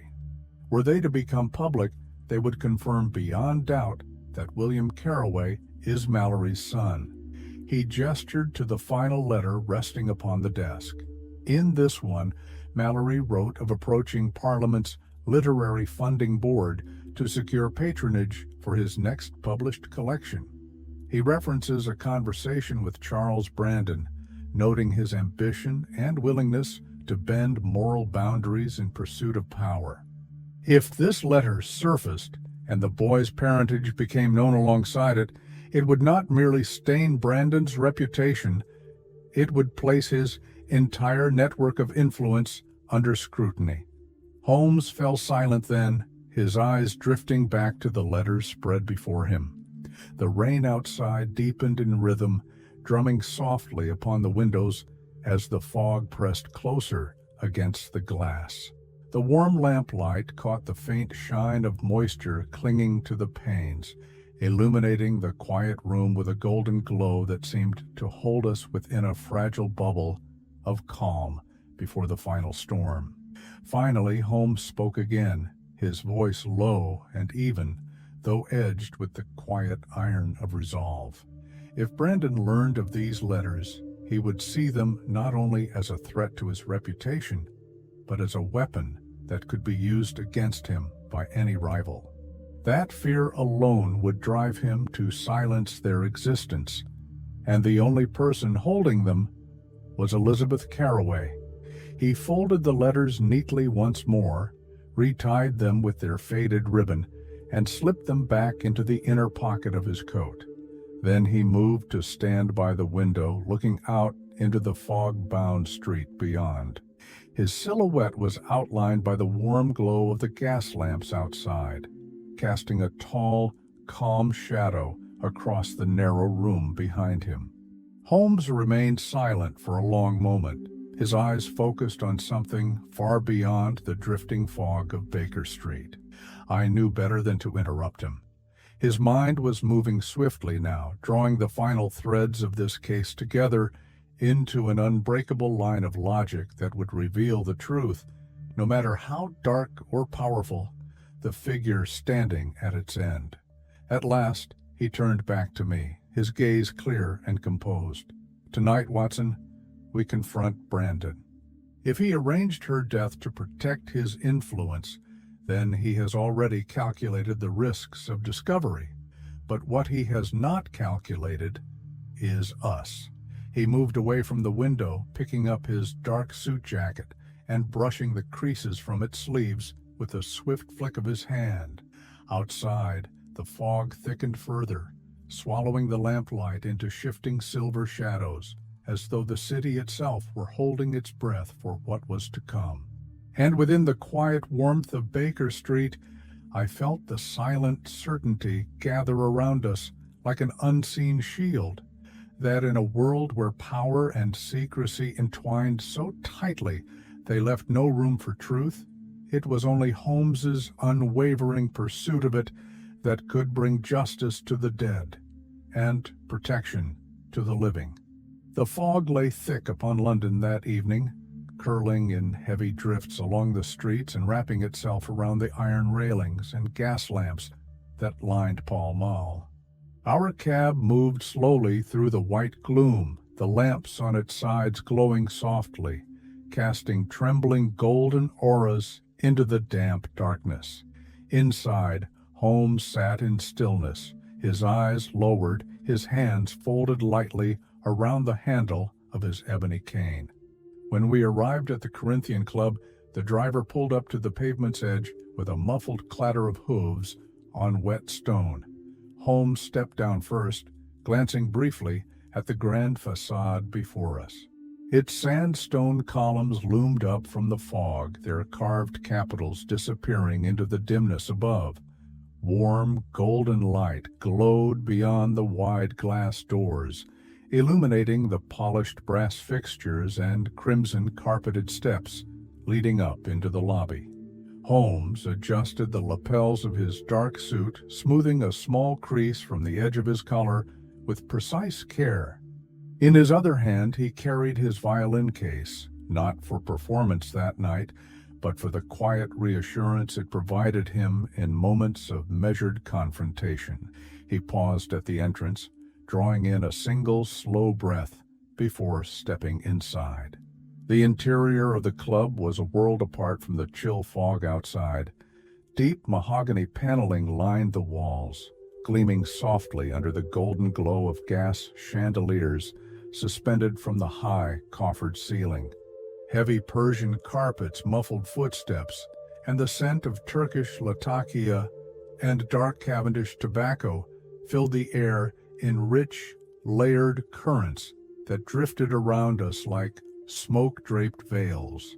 Men sat in small groups around low tables, their voices muted to quiet discussion as they smoked long-stemmed pipes or sipped brandy from heavy crystal glasses. Card games were underway at the far end of the hall, where green-shaded lamps cast focused pools of light upon polished mahogany tabletops and the silent flicker of dealt cards. Holmes walked forward without hesitation, his posture composed, his steps measured and silent upon the thick carpets. His eyes scanned the room with calm precision, moving from group to group until they settled upon a figure seated near the marble fireplace at the far end. Charles Brandon sat back in a wide leather armchair, his thick fingers wrapped around a large glass of brandy. The glow from the fireplace played along the gold tie pin at his throat and cast a faint gleam upon his gray-streaked hair. His eyes were half closed, his expression one of detached amusement, as he listened to the conversation at his table. Though, even from a distance, I could see the calculating awareness that flickered behind his heavy lids. Holmes approached him in silence, his coat brushing lightly against the carved backs of chairs as he passed. He paused before Brandon's table and inclined his head with polite, quiet precision. "Mr. Brandon," he said, his voice calm and clear despite the murmured conversations and gentle clink of glasses around us. "May I join your game?" Brandon opened his eyes fully, looking up at Holmes with a mixture of irritation and faint curiosity. He shifted in his seat, straightening his spine and narrowing his gaze as he studied the tall figure before him. "Do I know you?" he asked, his voice low and edged with quiet disdain. Holmes offered a faint smile that did not reach his eye. "Sherlock Holmes. I solve problems." Brandon's lip curled into the smallest flicker of a smirk as he leaned back in his chair, swirling the brandy in his glass with a slow, measured motion. The other men at the table fell silent, watching the quiet exchange with cautious interest. "And what problem precisely do you intend to solve here tonight, Mr. Holmes?" Holmes did not reply immediately. Instead, he reached into his coat pocket and withdrew a small folded paper, one of Elizabeth Carroway's letters. He set it down upon the table before Brandon with quiet finality, his hand remaining upon it for a moment before withdrawing. Brandon's eyes flicked to the letter, and in that instant his composure faltered. The smirk disappeared, replaced by a sharp, fleeting fear that darkened his gaze before he quickly masked it beneath a bland, forced calm. He lifted the glass of brandy to his lips, though his hand trembled faintly as he drank. Holmes stood unmoving, his presence quiet yet unyielding in the smoke-filled hush of the Corinthian Club. The scent of Turkish Latakia drifted thickly around us, mingling with the faint sweetness of English Cavendish, carrying with it the silent witness of power, secrecy, and death. And as the fog pressed against the high-arched windows outside, dimming the lamps along Pall Mall into blurred golden orbs, I knew with certainty that the final act of this case had begun, a confrontation in which no title, wealth, or carefully constructed reputation would shield a man from the unbreakable certainty of truth. Holmes stood quietly by the table, the folded letter resting upon its polished mahogany surface between him and Charles Brandon. The men seated nearby shifted uncomfortably, their card hands lowering slightly, as they sensed the subtle shift in atmosphere, a quiet tension weaving itself through the thick curls of Turkish Latakia smoke that drifted lazily around them. Brandon's eyes remained fixed upon the letter. He did not move to touch it, but his fingers tightened around the stem of his brandy glass, the thick gold ring on his right hand catching the flickering glow from the fireplace at his side. He leaned back further in his leather chair, adopting an air of casual indifference, though I could see the tightness gathering around his eyes and mouth. Holmes inclined his head slightly, as though greeting an old acquaintance rather than an adversary. Then he pulled out the empty chair opposite Brandon and sat down with fluid grace, placing his violin case carefully upon the carpet by his feet. The other men at the table exchanged uncertain glances, shifting their cards restlessly. One of them, a thin gentleman with a sharp nose and immaculately parted hair, cleared his throat softly. "Mr. Brandon, shall we continue the game?" Brandon did not take his eyes off Holmes. Slowly, deliberately, he set his brandy glass down upon the coaster beside his elbow. The quiet clink of crystal upon marble seemed to echo loudly in the heavy hush between them. "Yes, let us continue," he said, his voice low and edged with forced calm. "Mr. Holmes, do you play whist?" Holmes's lips curved into the faintest trace of a smile. "I have been known to, on occasion, though tonight I am not here for cards." Brandon's fingers drummed once upon the table's edge, a quick flicker of impatience breaking through his careful composure. Then, "What is it you seek?" Holmes sat back slightly in his chair, folding his hands lightly upon the table before him. His eyes remained calm and unblinking as he spoke. "I seek the truth, Mr. Brandon. The truth behind Elizabeth Carroway's death. The truth behind your sudden interest in William Carroway. The truth behind this letter." He tapped the folded paper lightly with his index finger, a quiet, deliberate motion that drew Brandon's gaze back to it with something close to involuntary dread. Brandon's jaw tightened. He shifted again in his seat, adjusting the cuffs of his gray silk jacket as though to reclaim control of his composure. When he spoke, his voice was edged with a brittle, careful amusement. "You come into my club, interrupt my game, and speak of truths, Mr. Holmes. You presume far too much," I asked Mrs. Carroway for a few papers she held in trust, matters of literary history, nothing more. I fail to see why her death should concern me. Holmes remained silent, watching him with a calm, unblinking gaze. The other men at the table leaned back slightly, the cards now resting upon the polished wood, forgotten in the quiet gravity of the moment. Outside, the fog pressed thickly against the tall arched windows, dimming the glow of Pall Mall's gas lamps into wavering golden orbs that seemed to float within the swirling white gloom. Within the club, the only sounds were the gentle crackle of the fireplace, the faint clink of glasses being replaced upon distant tables, and the steady, even cadence of Holmes's breath. Finally, Holmes spoke again, his voice low and even, edged with quiet certainty. "Perhaps, Mr. Brandon, we should ask the inspector to join us before we continue this conversation." Brandon's eyes flicked up sharply, the forced amusement disappearing entirely as his gaze darkened into silent fury. Holmes did not move.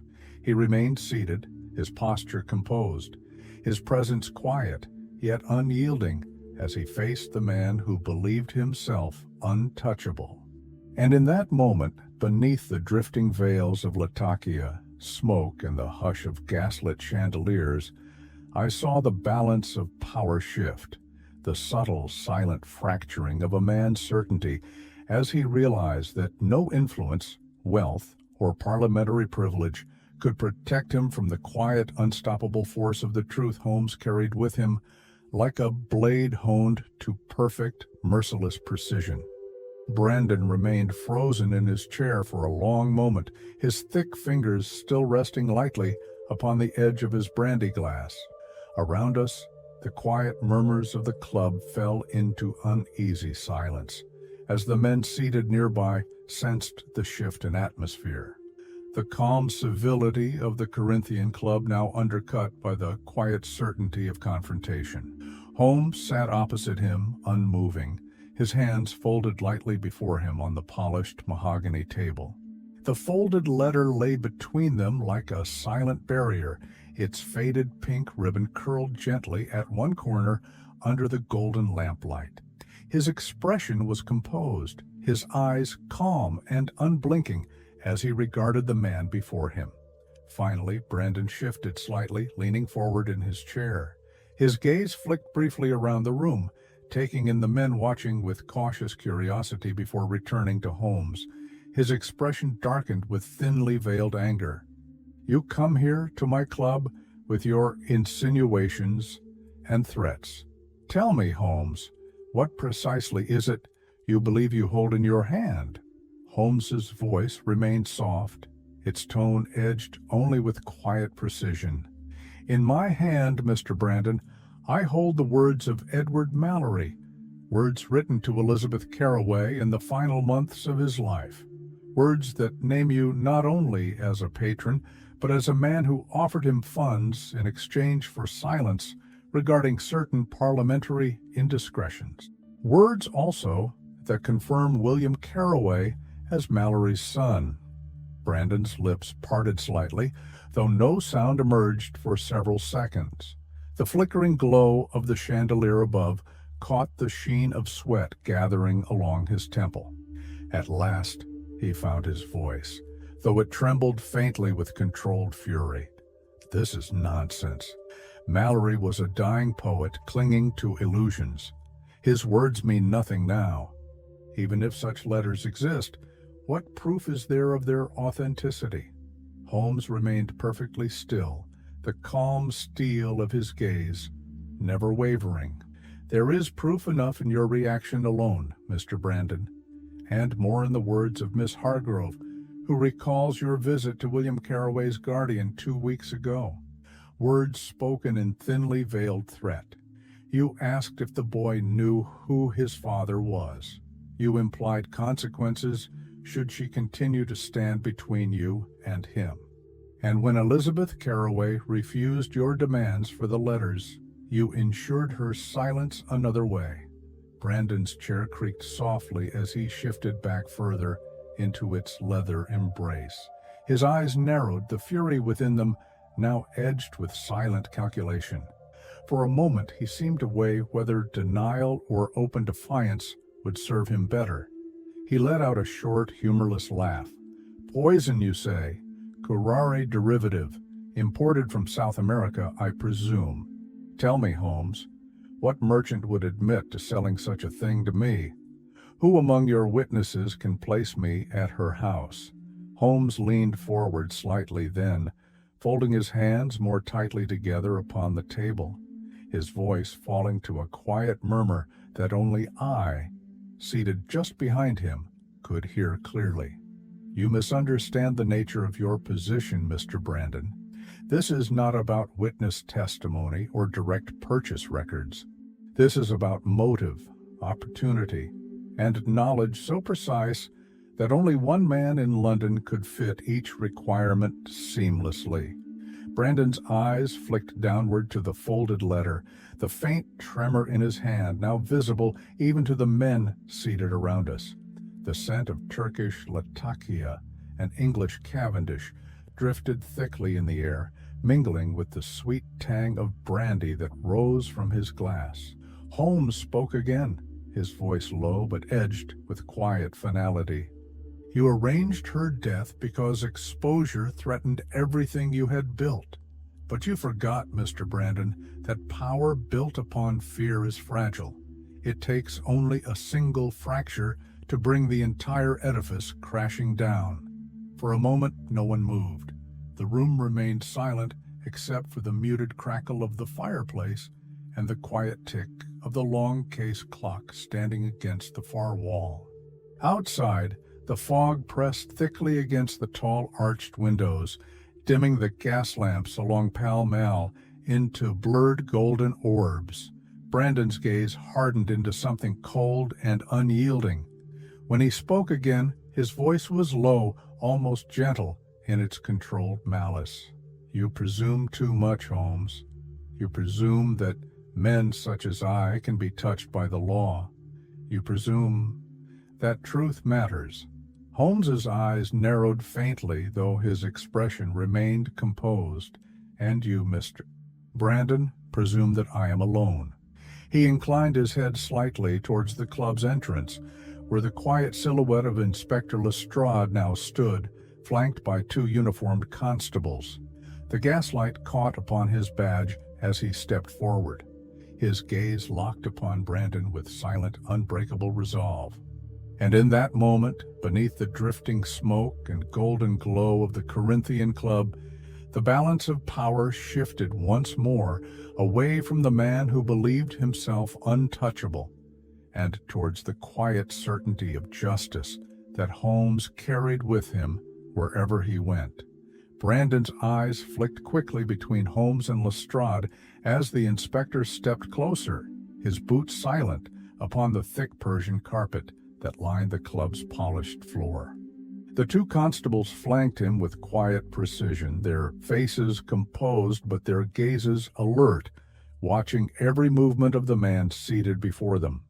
The other club members drew back subtly, their chairs scraping softly as they leaned away, sensing that the confrontation unfolding at their table had surpassed the polite boundaries of gentlemanly discourse. The drifting curls of Turkish Latakia and English Cavendish tobacco seemed to hang motionless in the heavy silence, carrying with them the faint bitter tang of unease. Brandon straightened in his leather armchair, his thick fingers smoothing the folds of his gray silk jacket with slow, deliberate precision. When he spoke, his voice was low and carefully modulated, carrying an edge of disdain sharpened to perfect calm. "Poison, letters, hidden children. You weave quite a dramatic tale, Mr. Holmes, but you mistake conversation for confession." Holmes remained still, his hands folded lightly upon the table, his gaze resting upon Brandon with quiet, unyielding calm. "No tale, Mr. Brandon. Simply the truth you worked so hard to bury." Brandon let out a short, humorless laugh that rang oddly in the hushed grandeur of the club. The men around him watched in silence, their card games forgotten, their glasses of brandy and port suspended mid-air, as they listened to the unfolding words with quiet, morbid fascination. "Truth," Brandon said softly, leaning forward slightly in his chair. "You want the truth, Holmes? Here it is. I asked Mrs. Carroway to hand over the letters quietly. She refused. I thought she would see sense in time. She was a proud woman, misguided but not foolish. I merely wish to avoid scandal for her sake as well as mine. But murder? Poison? That was not my doing. Perhaps she took her own life rather than risk exposure. Some women cannot bear the shame. He paused, lifting his brandy glass to his lips, taking a slow, measured sip before setting it down again with faint finality upon its coaster. His gaze shifted to Lestrade, eyes narrowing with thinly veiled contempt. Do you truly intend to arrest me based on the words of a dying poet and a pile of old letters? Where is your evidence, Inspector? Lestrade stepped forward, his expression weary but resolute. He did not yet speak, choosing instead to let Holmes continue. For a brief moment, the only sounds were the muted clink of glassware being replaced upon distant tables and the quiet hiss of the fireplace burning low behind Brandon's chair. Holmes spoke then, his voice soft but edged with quiet certainty. Perhaps you believe words carry no weight, Mr. Brandon, but your mistake is in thinking the law operates only upon what can be touched. Motive, opportunity, threat spoken to a governess, traces of Turkish Latakia tobacco found embedded in Mrs. Carroway's carpet, tobacco blended exclusively for members of this club. Each clue alone is a fragment. Together, they form a chain that even you, with all your carefully cultivated influence, cannot break. Brandon said nothing. He sat back in his chair, his thick fingers drumming lightly upon the table's edge, his expression calm but shadowed by the faintest flicker of uncertainty that passed across his gaze before he quickly masked it once more behind his cold composure. Holmes did not move, nor did his voice rise in challenge or condemnation. He merely regarded the man before him with quiet, unblinking resolve, as though observing the silent moment when a faltering structure finally revealed the first splinter of its collapse. Outside, the fog pressed thickly against the tall windows of the club, blurring the gas lamps along Pall Mall into wavering golden halos that flickered in the drifting white gloom.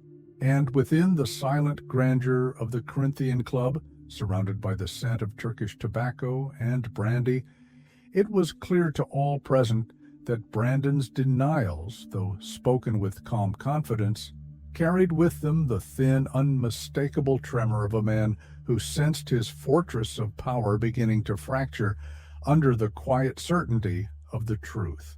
Holmes remained seated across from Brandon, his posture relaxed, yet imbued with an unbreakable quiet focus. The folded letter lay untouched upon the table between them, its faded ribbon curled softly under the golden lamplight. Around them, the club remained silent, each gentleman present holding his breath as though aware that a final truth hovered in the stillness, ready to fall with irreversible consequence.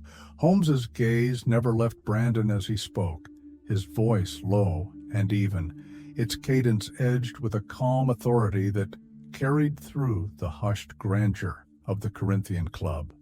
You speak of avoiding scandal, Mr. Brandon, of protecting reputations, yours and hers alike.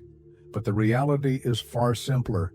You saw in those letters a threat to your influence, a power you have spent a lifetime cultivating, and you acted as you always have, quietly, decisively, and with utter disregard for the life you erased. Brandon shifted slightly in his seat, though his expression remained composed.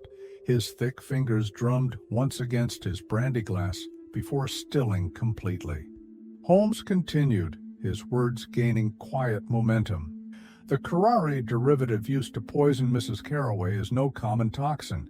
It was imported through Istanbul, disguised among shipments of exotic medicinals and resins, routed through private trade connections, available only to a select few.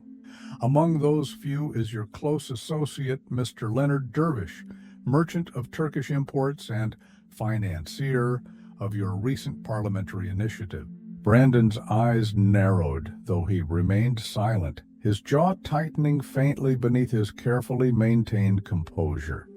Holmes leaned forward slightly, folding his hands upon the table before him with deliberate precision.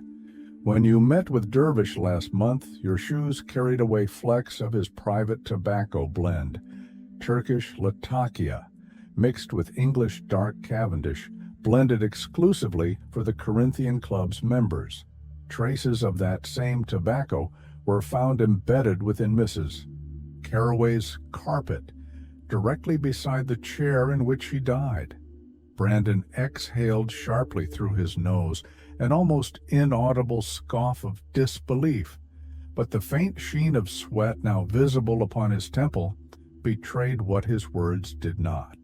And then Holmes's voice softened further, edged with something close to sorrow, though devoid of pity. The child's hair found in her study belonged to William Carroway. You threatened him, Mr. Brandon. You threatened his guardian, demanding to know what he knew of his father. That hair fell from your overcoat when you visited Miss Hargrove's home in Hampstead, lingering upon your sleeve, unnoticed, until you leaned over Mrs. Carroway's desk to demand her silence. You left a fragment of your crime embedded in her carpet's fibers, a final silent witness. For a moment, the club remained utterly still. The drifting clouds of Turkish Latakia smoke seemed frozen in the golden lamplight, suspended like pale veils between the men seated at their tables. Brandon's gaze flicked from Holmes to Lestrade and back again, his expression tightening into something cold and hard as stone. Finally he spoke, his voice low and edged with a bitter calm. None of this proves I poisoned her. It proves only that I visited, that I sought letters which, by your own admission, threatened to destroy my life. My presence there is no secret, and you will find no bottle of curare in my house, no paper trail from Istanbul to my desk. You have built a tale upon shadows. Holmes inclined his head slightly, acknowledging the truth in Brandon's words while holding his gaze with unbroken quiet strength.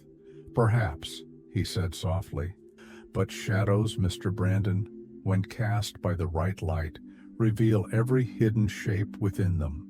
Brandon's lips curled faintly into a thin smile that did not reach his eyes. For a brief moment, it seemed he believed himself once more protected by the intangible fortress of privilege that had shielded him his entire life. But Holmes's expression remained unchanged, calm, patient, and quietly unrelenting. For he knew, as did I, that Brandon's fortress was built upon secrets now crumbling under the simple, unbreakable truth of what Holmes carried in his words. Outside, the fog pressed thicker against the arched windows of the club, blurring the lamplight of Pall Mall into wavering golden halos that floated within the drifting white gloom.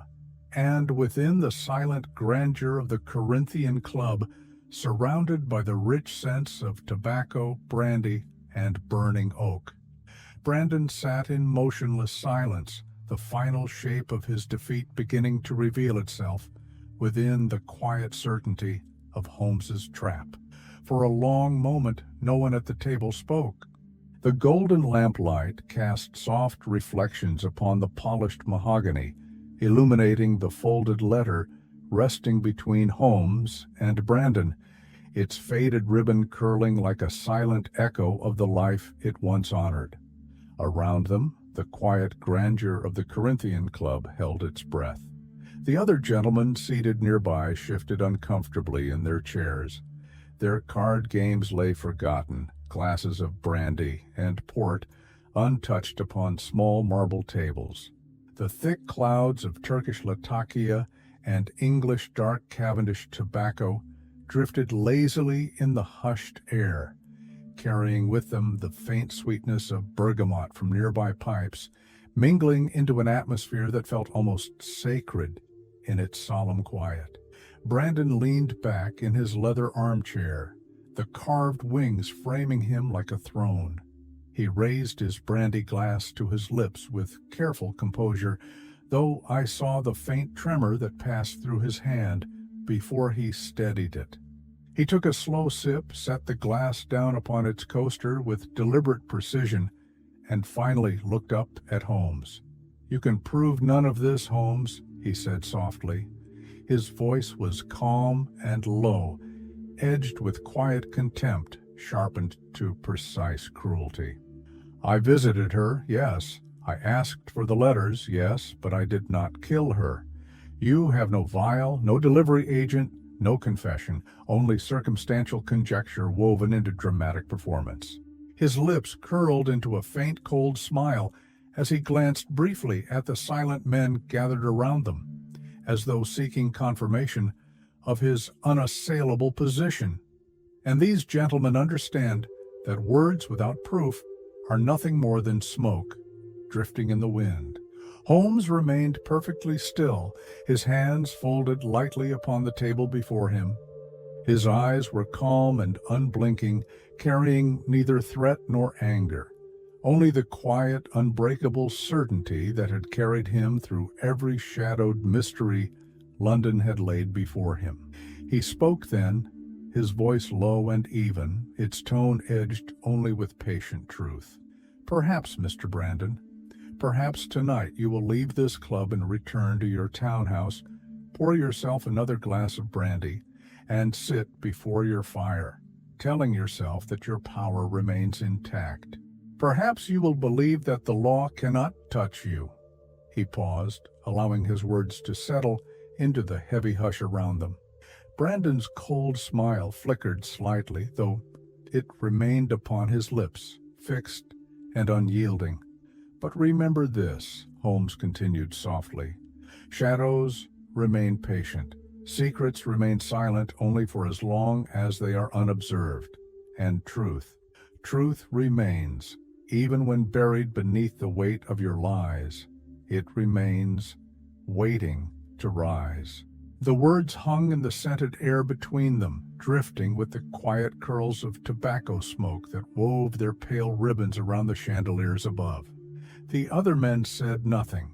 Some lowered their eyes, studying their forgotten cards or swirling brandy in silent discomfort. Others continued to watch with expressions of restrained curiosity, aware they were witnessing the precise moment when a man's certainty cracked, revealing the raw vulnerability hidden beneath. Brandon sat back further in his chair, his gaze narrowing, his smile hardening into a thin, brittle line.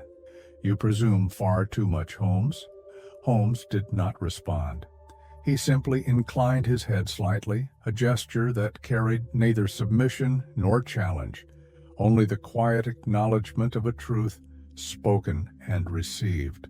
At that moment, Inspector Lestrade stepped forward from where he had been standing, silently near the entrance, flanked by his two uniformed constables. The brass buttons upon his overcoat gleamed dully in the soft lamplight, and his expression was composed, weary, and edged with a quiet resolve that no title or influence could sway. "Mr. Brandon," Lestrade said calmly, "you will come with us now. Scotland Yard requires your presence for further questioning." Brandon's chair scraped softly against the carpet as he stood abruptly, the sudden motion carrying with it a ripple of tension that passed through the silent club. He looked around him, his gaze sweeping over the gathered gentlemen, seeking support, affirmation, allegiance, but none met his eyes. They remained silent, their expressions guarded, their eyes lowered to the table or drifting away into the hazy curls of smoke. In that moment, the Corinthian Club became an arena of quiet judgment, its patrons retreating into polite detachment as power shifted before them. Brandon's chest rose and fell once, sharply, before he drew himself upright with cold dignity. Without a word, he adjusted his gray silk jacket, smoothed the gold tie pin at his throat, and turned towards Lestrade, his thick fingers curling into a tight fist at his side. Holmes remained seated, his posture calm and unmoving, watching with the quiet, unblinking gaze of a man who understood better than any the silent power of truth and its quiet triumph over even the most formidable illusions. Outside, the fog pressed thick against the arched windows, dimming the gas lamps along Pall Mall into wavering golden orbs lost within the swirling white gloom. And within the silent, smoke-scented grandeur of the Corinthian Club, the only sound was the quiet creak of Brandon's chair being pushed back into place, marking the end of an empire built upon secrets now laid bare. Brandon stood silent before Lestrade, his chest rising and falling with quiet, controlled breaths. Though his posture remained upright and his face impassive, a faint flush had risen along his cheekbones, betraying the roiling anger gathering beneath his cold composure. Lestrade regarded him calmly, nodding once to the two constables flanking his sides. They stepped forward in silent synchrony, their polished boots muffled upon the thick Persian carpet. One positioned himself at Brandon's left shoulder, the other to his right, their presence firm yet unthreatening, the silent assurance of lawful restraint. For a moment Brandon did not move. His gaze flicked across the hushed room, taking in the rows of polished tables, the silent gentleman seated among curls of Turkish Latakia smoke, and the carved mahogany panels glowing softly under the chandelier's golden light. His eyes searched the familiar sanctuary of his power for some sign of support, some quiet nod of allegiance, but none came. The men who had once laughed at his anecdotes and flattered his influence now looked away, their gazes fixed on brandy glasses, unplayed cards, or the drifting tobacco smoke curling gently beneath the high-coffered ceiling. A quiet dignity settled over the room, heavy with unspoken judgment, as though the club itself recognized the momentary collapse of an empire built upon silent intimidation. Holmes remained seated, his hands folded lightly upon the polished mahogany table, his expression calm and watchful. The folded letter still rested before him, its faded ribbon curled softly against the wood, a quiet reminder of the truth that had pierced through Brandon's fortress of secrecy. Finally, Brandon drew in a sharp breath, his thick fingers curling and uncurling once before he straightened his spine further, adjusting his gold tie pin with deliberate care. When he spoke, his voice was low and edged with bitter fury, though his words carried a brittle restraint that cracked faintly at the edges. "This is madness, lies, and conjecture. You have no proof. You will regret this, Holmes. You will all regret this." Lestrade did not respond immediately. He simply nodded once more to the constables, who stepped in to gently take hold of Brandon's arms. Their grip was firm but respectful, a silent acknowledgment of his status, though no courtesy could soften the reality of what unfolded. The inspector's voice, when he finally spoke, was quiet and edged with weary resolve. "That, Mr. Brandon, is for Scotland Yard to decide." The constables guided him away from the table and towards the grand arched entrance of the club.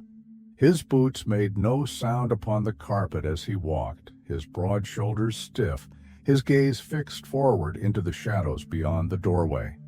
Around him, the other gentlemen remained silent, their heads bowed slightly, their expressions guarded behind polite masks of detachment.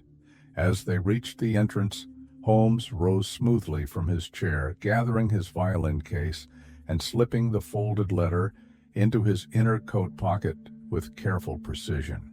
For a brief moment he stood watching Brandon's retreating figure, his gaze calm and unblinking. He turned to me then, his eyes meeting mine with a quiet solemnity that carried no triumph, only the simple, unbreakable certainty of justice fulfilled. "Powerful men often think the law is beneath them, Watson," he said softly. "But the truth remains indifferent to their illusions." He inclined his head towards Lestrade, who nodded back with quiet gratitude before following his constables out into the fog-bound street beyond. Holmes stood for another moment in the silent club, the scent of Turkish Latakia drifting around him like pale, fragrant ghosts. Then he turned away from the table, stepping out into the golden glow of the hallway lamps. Outside, the mist pressed close against the windows, dimming the flickering gas lamps of Pall Mall into wavering halos lost within the swirling darkness. And within the quiet hush of the Corinthian Club, only the faint ticking of the long case clock marked the moment when power fell silent, and the truth, carried patiently by Holmes's unerring mind, claimed its quiet victory at last. The rain fell softly that morning, misting down in fine, quiet threads that blurred the gray sky into a seamless veil over London. Holmes and I stood together at the edge of the small cemetery in Bloomsbury, beneath a wide black umbrella that shielded us from the drizzle. The damp breeze carried the faint scents of wet earth, old stone, and the soft sweetness of cut lilies gathered at the graveside. Elizabeth Carroway's funeral was sparsely attended. A handful of distant acquaintances stood beneath their umbrellas, their somber attire rendered almost indistinguishable beneath the persistent drizzle. Their quiet murmurs rose and fell with the rhythm of the rain, though no true grief or warmth marked their words. Reputation and curiosity had brought them here far more than devotion. The simple casket lay upon its straps above the freshly dug earth, its polished wood darkened by the falling mist. A thin spray of white roses rested upon its lid, their petals curling slightly at the edges from the dampness of the morning. The priest's low voice carried softly over the gathering, his words of comfort drifting into the gray air like gentle echoes lost among the gravestones. Holmes remained silent, his posture composed, his gaze fixed upon the casket with quiet focus. His coat and trousers were dark with moisture, where the umbrella did not fully shield them, but he paid it no mind. Instead, his eyes moved slowly across the small group assembled, observing each bowed head, each shifting footstep upon the muddy grass, each subtle flicker of discomfort or impatience among those present. At the far side of the grave, near a narrow path bordered by ivy and moss-darkened stones, stood Miss Hargrove. She held a small black umbrella above herself and William Carroway, who stood at her side in a neat dark wool coat and polished boots, his brown curls dampened slightly at the edges. His small gloved hand clutched Miss Hargrove's tightly, his gaze lowered, his thin shoulders trembling faintly with each quiet breath. He made no sound as the priest spoke the final words of blessing, nor when the casket was lowered gently into the earth with a soft creak of ropes and the muted thud of settling wood.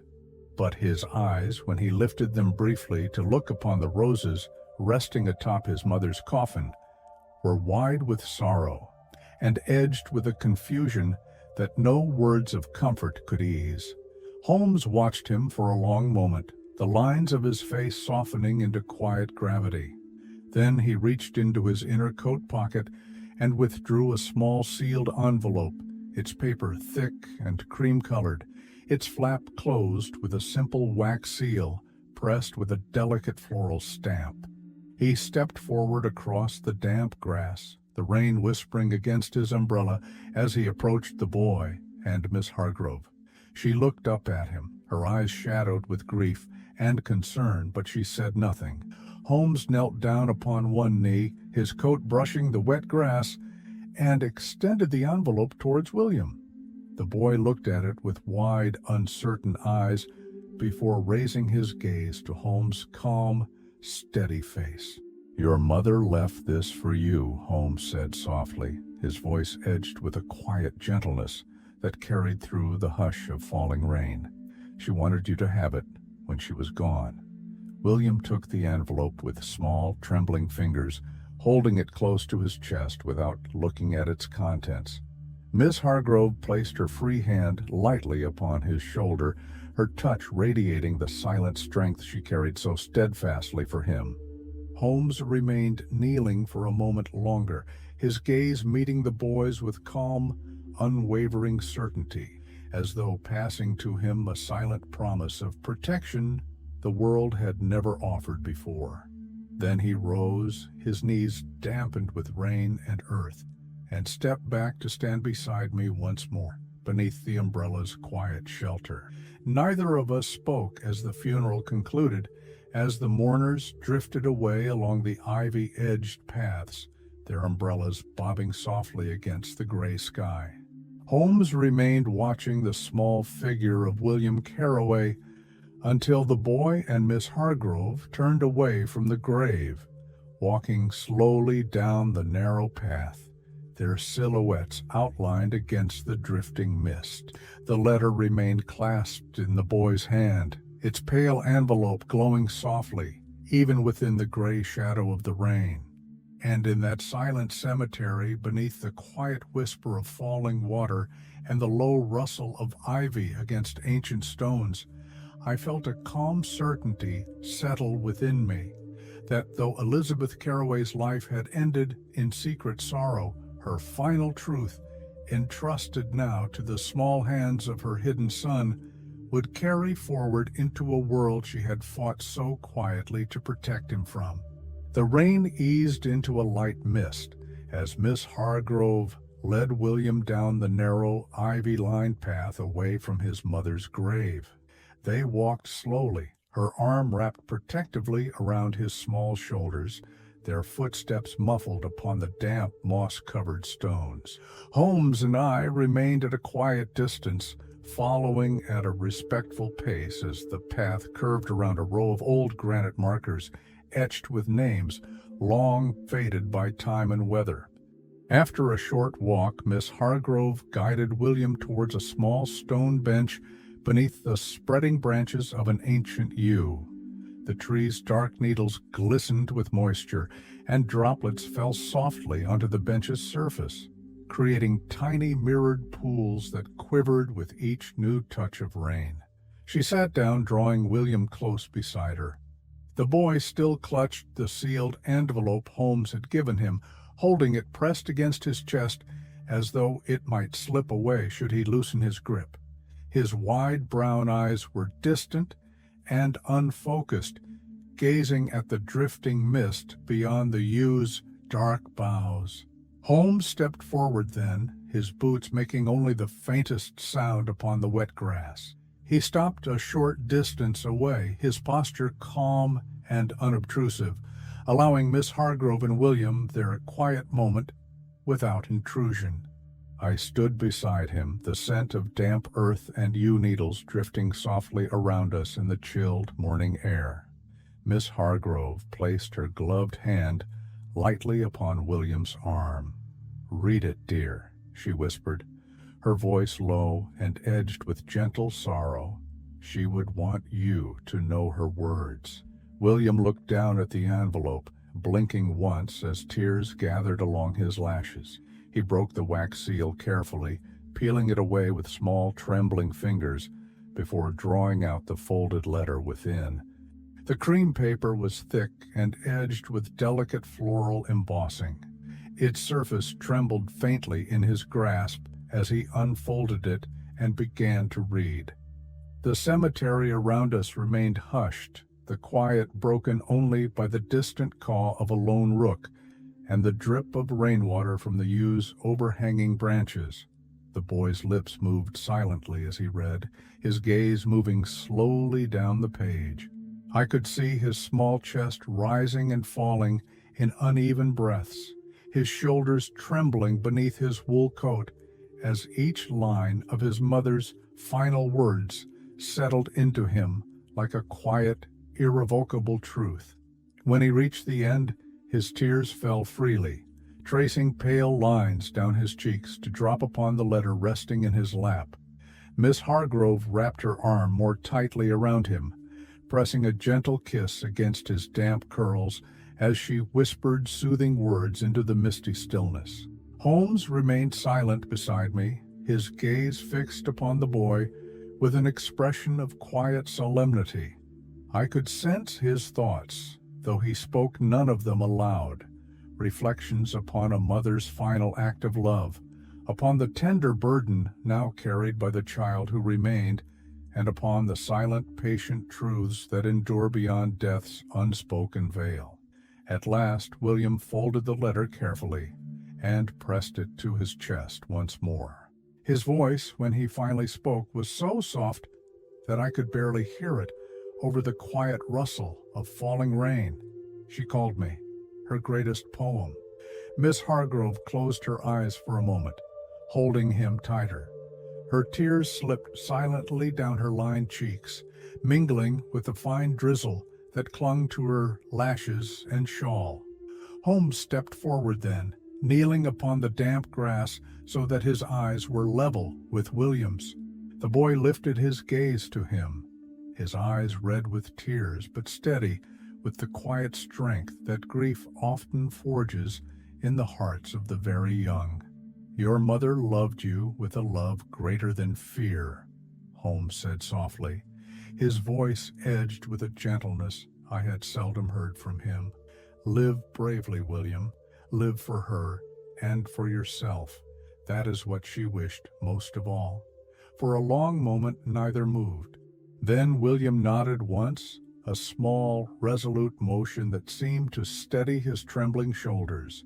Holmes rose and stepped back, allowing Miss Hargrove to gather the boy close once more.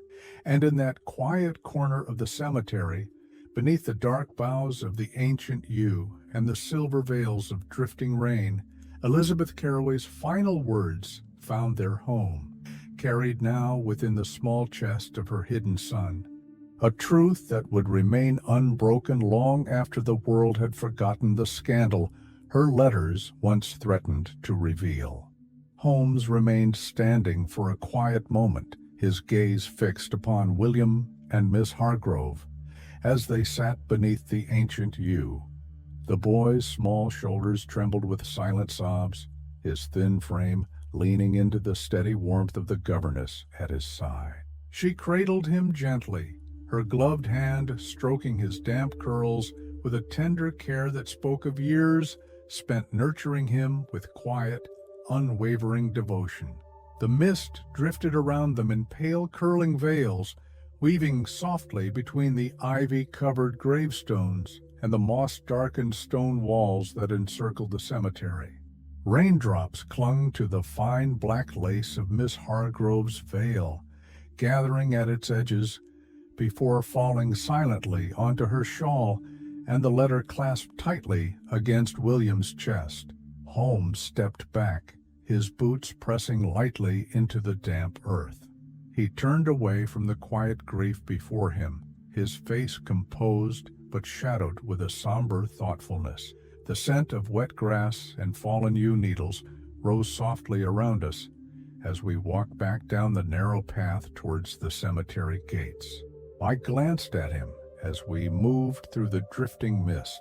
His expression remained calm, but I saw the faint tension gathering along the line of his jaw and the quiet shadow in his eyes that betrayed the weight of what he carried within him. Not guilt, for he bore none, nor sorrow, for his heart had never moved towards sentiment easily, but a silent recognition of the harsh, immutable truths that shaped the world. Behind us, the boy's quiet sobs rose briefly into the gray morning air before falling back into the hush of rain and wind among the gravestones. Miss Hargrove's voice followed softly, her words too low to carry clearly, but edged with the gentle firmness of comfort, a voice that had steadied William's trembling spirit for as long as he could remember. When we reached the gates, Holmes paused. He turned to look back along the narrow path, his gaze lingering upon the small dark silhouettes of the boy and his governess beneath the wide boughs of the yew. The distant curves of ivy and old granite framed them like a quiet portrait, rendered in shades of grief and devotion. For a moment neither of us spoke. The rain fell softly upon the broad black brim of Holmes's hat, gathering into small rivulets that traced down the shoulders of his dark coat. His eyes remained fixed upon William, unblinking and clear. Then he drew in a slow breath, his chest lifting with calm finality, and turned away, stepping out into the quiet street beyond the cemetery gates. I followed him into the drifting fog, the scent of wet stone and rain-soaked earth fading behind us as we moved back towards Baker Street. As we walked, I felt a quiet ache settle into my chest, not of sorrow alone, but of a deeper recognition that in the end, even the greatest minds, the sharpest truths, and the most decisive victories leave behind the simple, unanswerable tragedies of human life. Behind us, the boy remained seated beside his mother's grave, her final letter pressed against his heart, her words echoing within him like the soft, lingering chords of a final poem, whispered to the dawn. And beside him, Miss Hargrove sat with silent strength, a guardian against the cruelties of a world that would never see him as merely a child. But Holmes had seen him that way, if only for a moment. And in that moment, he had given the boy what even justice could not. A quiet, tearful goodbye, edged with the promise of a life that might yet rise beyond sorrow. That evening, we returned to Baker Street in silence.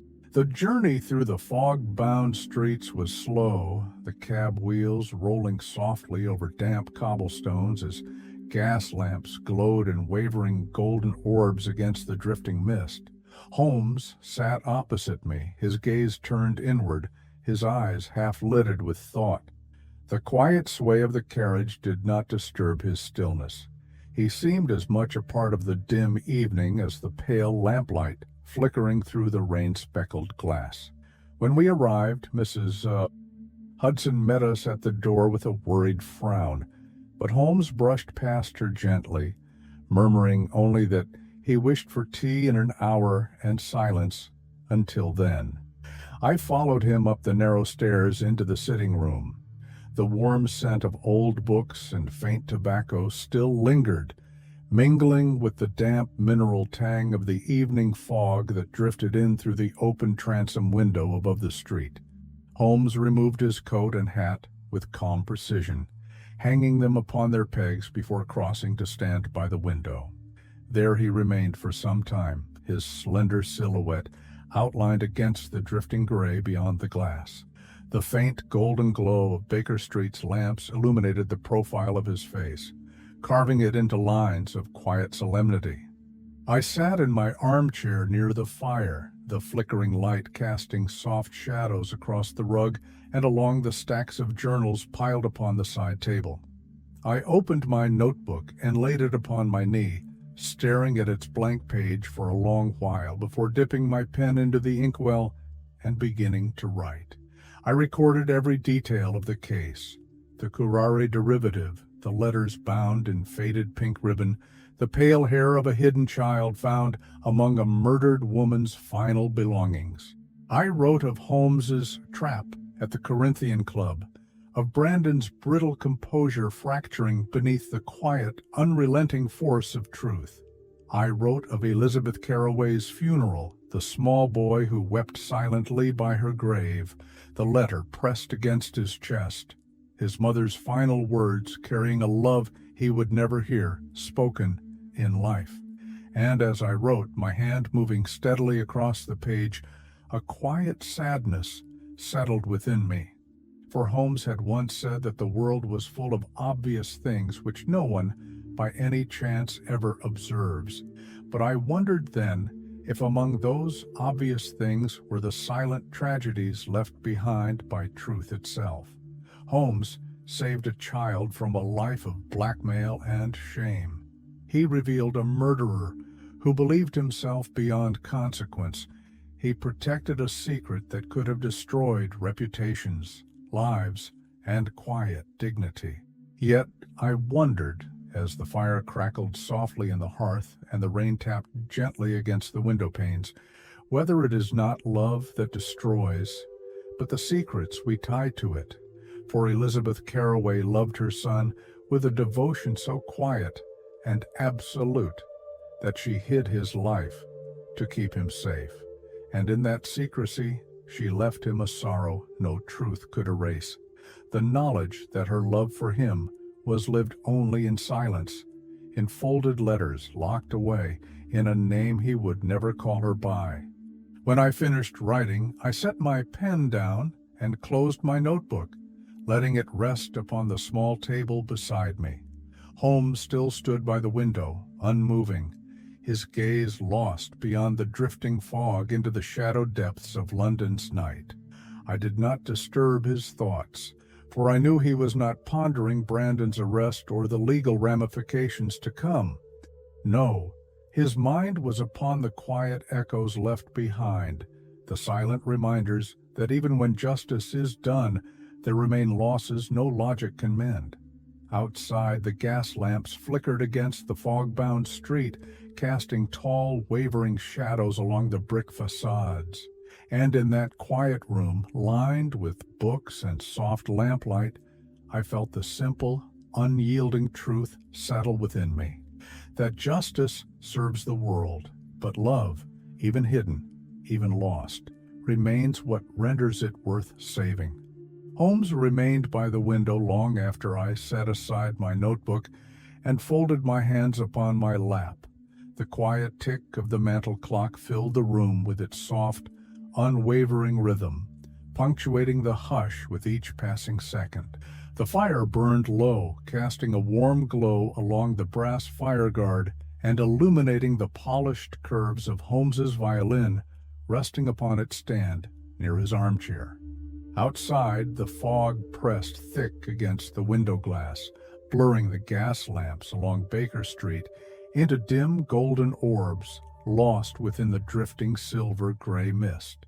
The occasional muffled clatter of carriage wheels rose from the street below, carrying with it the distant life of the city that continued its indifferent pace, untouched by the silent truths revealed that day.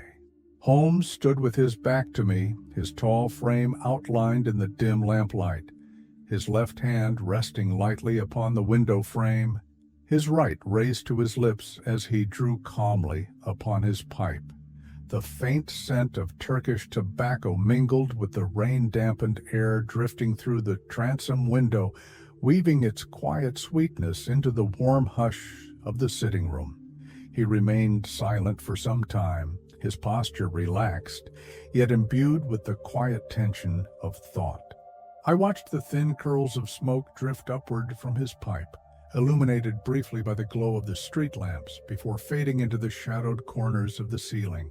At last, he spoke, his voice low and edged with a calm gravity that carried through the quiet room. "Power, reputation, desire," he murmured, each word falling softly into the hush, like a small stone dropped into still water. "They all leave trails, Watson. Even the most carefully hidden truths cannot avoid them. And yet, in the end, only truth remains. It outlasts power. It outlasts reputation. It outlasts even desire itself." He paused then, drawing another slow breath upon his pipe. The ember glowed brightly for a moment before dimming once more into a faint orange pulse within the bowl. "But truth," he continued softly, "is rarely merciful.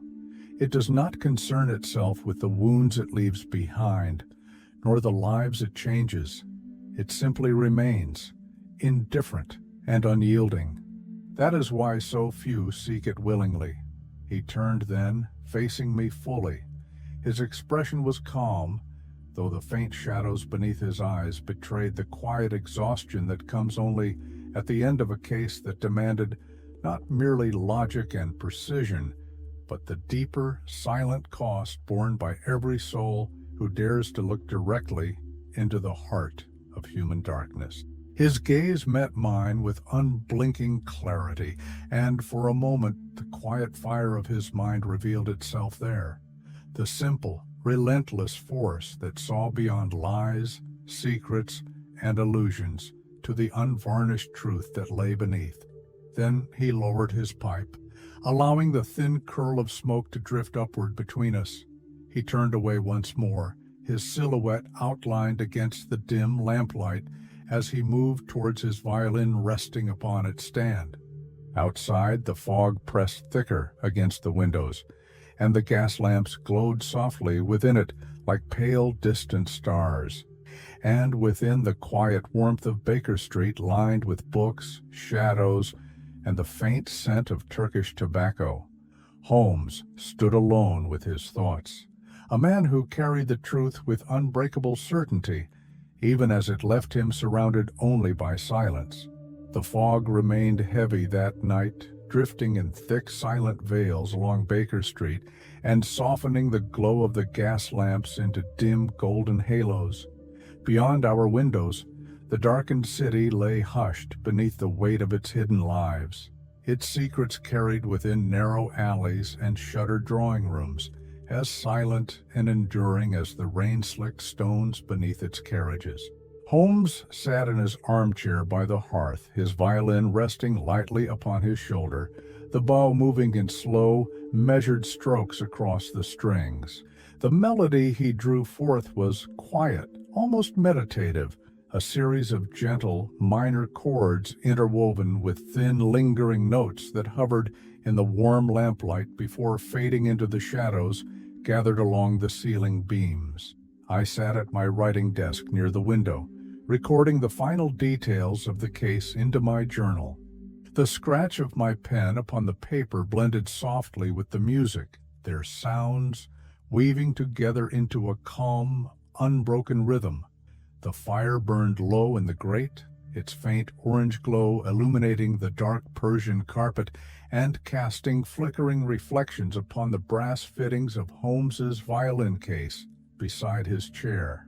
Outside, a distant carriage passed along Baker Street, its wheels hissing quietly through shallow puddles gathered at the gutter's edge. The muffled clop of horse hooves echoed for a moment between the damp brick facades before fading once more into silence. Holmes lowered his violin, resting it gently upon his knee. He remained seated for a long moment, his gaze fixed upon the dying embers within the hearth. The flickering light carved the lines of his face into planes of calm gravity, revealing the quiet exhaustion that lay beneath his composed stillness. I closed my journal and watched him in silence. The thin curl of Turkish tobacco smoke drifted upward from his pipe, resting upon the side table, mingling with the scent of oak embers and rain-dampened fog wafting through the narrow transom window above. Without turning to me, Holmes spoke, his voice low and edged with a quiet finality. "Somewhere tonight, Watson, a boy sleeps with the memory of his mother's final words held close within him. He knows now who he is, though the world may never speak her name beside his. That truth will shape him as it shapes us all. Whether it will break him or strengthen him remains only for time to reveal." He lifted his violin once more, his bow poised lightly above the strings, though he did not begin to play. His gaze remained distant, focused upon something far beyond the dim lamplight and curling smoke of our small sitting room. Power and secrecy walked hand in hand through her life, he murmured softly, and in the end, it was love that left her most vulnerable. But love also left her son with something no threat could erase, the knowledge that he was wanted, that he was loved. That, Watson, is the only truth that remains unbroken. He lowered his violin then, placing it carefully back into its velvet-lined case. The quiet click of its brass latch echoed softly in the hush. Outside, the fog drifted past the windows in silent eddies, illuminated by the flickering lamplight into pale shifting veils.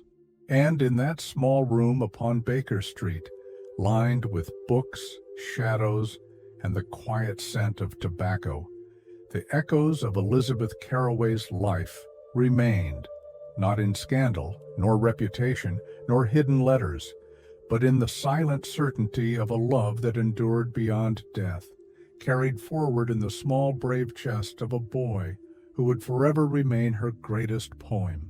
Thank you for spending these quiet hours with us tonight, letting the gentle rhythm of this mystery carry you away from the concerns of your day. May the calm certainty of Holmes's mind, the quiet devotion of a hidden mother, and the soft echoes of truth bring your own thoughts to peaceful stillness. Allow your breath to slow now, feeling the hush of Baker Street settle around you like a warm blanket. Let the drifting London fog become the veil that carries you into restful sleep, knowing that, like William Carraway, you too are held by unseen kindnesses and quiet strengths, moving through the world on your behalf. May your dreams tonight be calm, your heart at ease, and your spirit restored for the day to come. Good night. Rest deeply.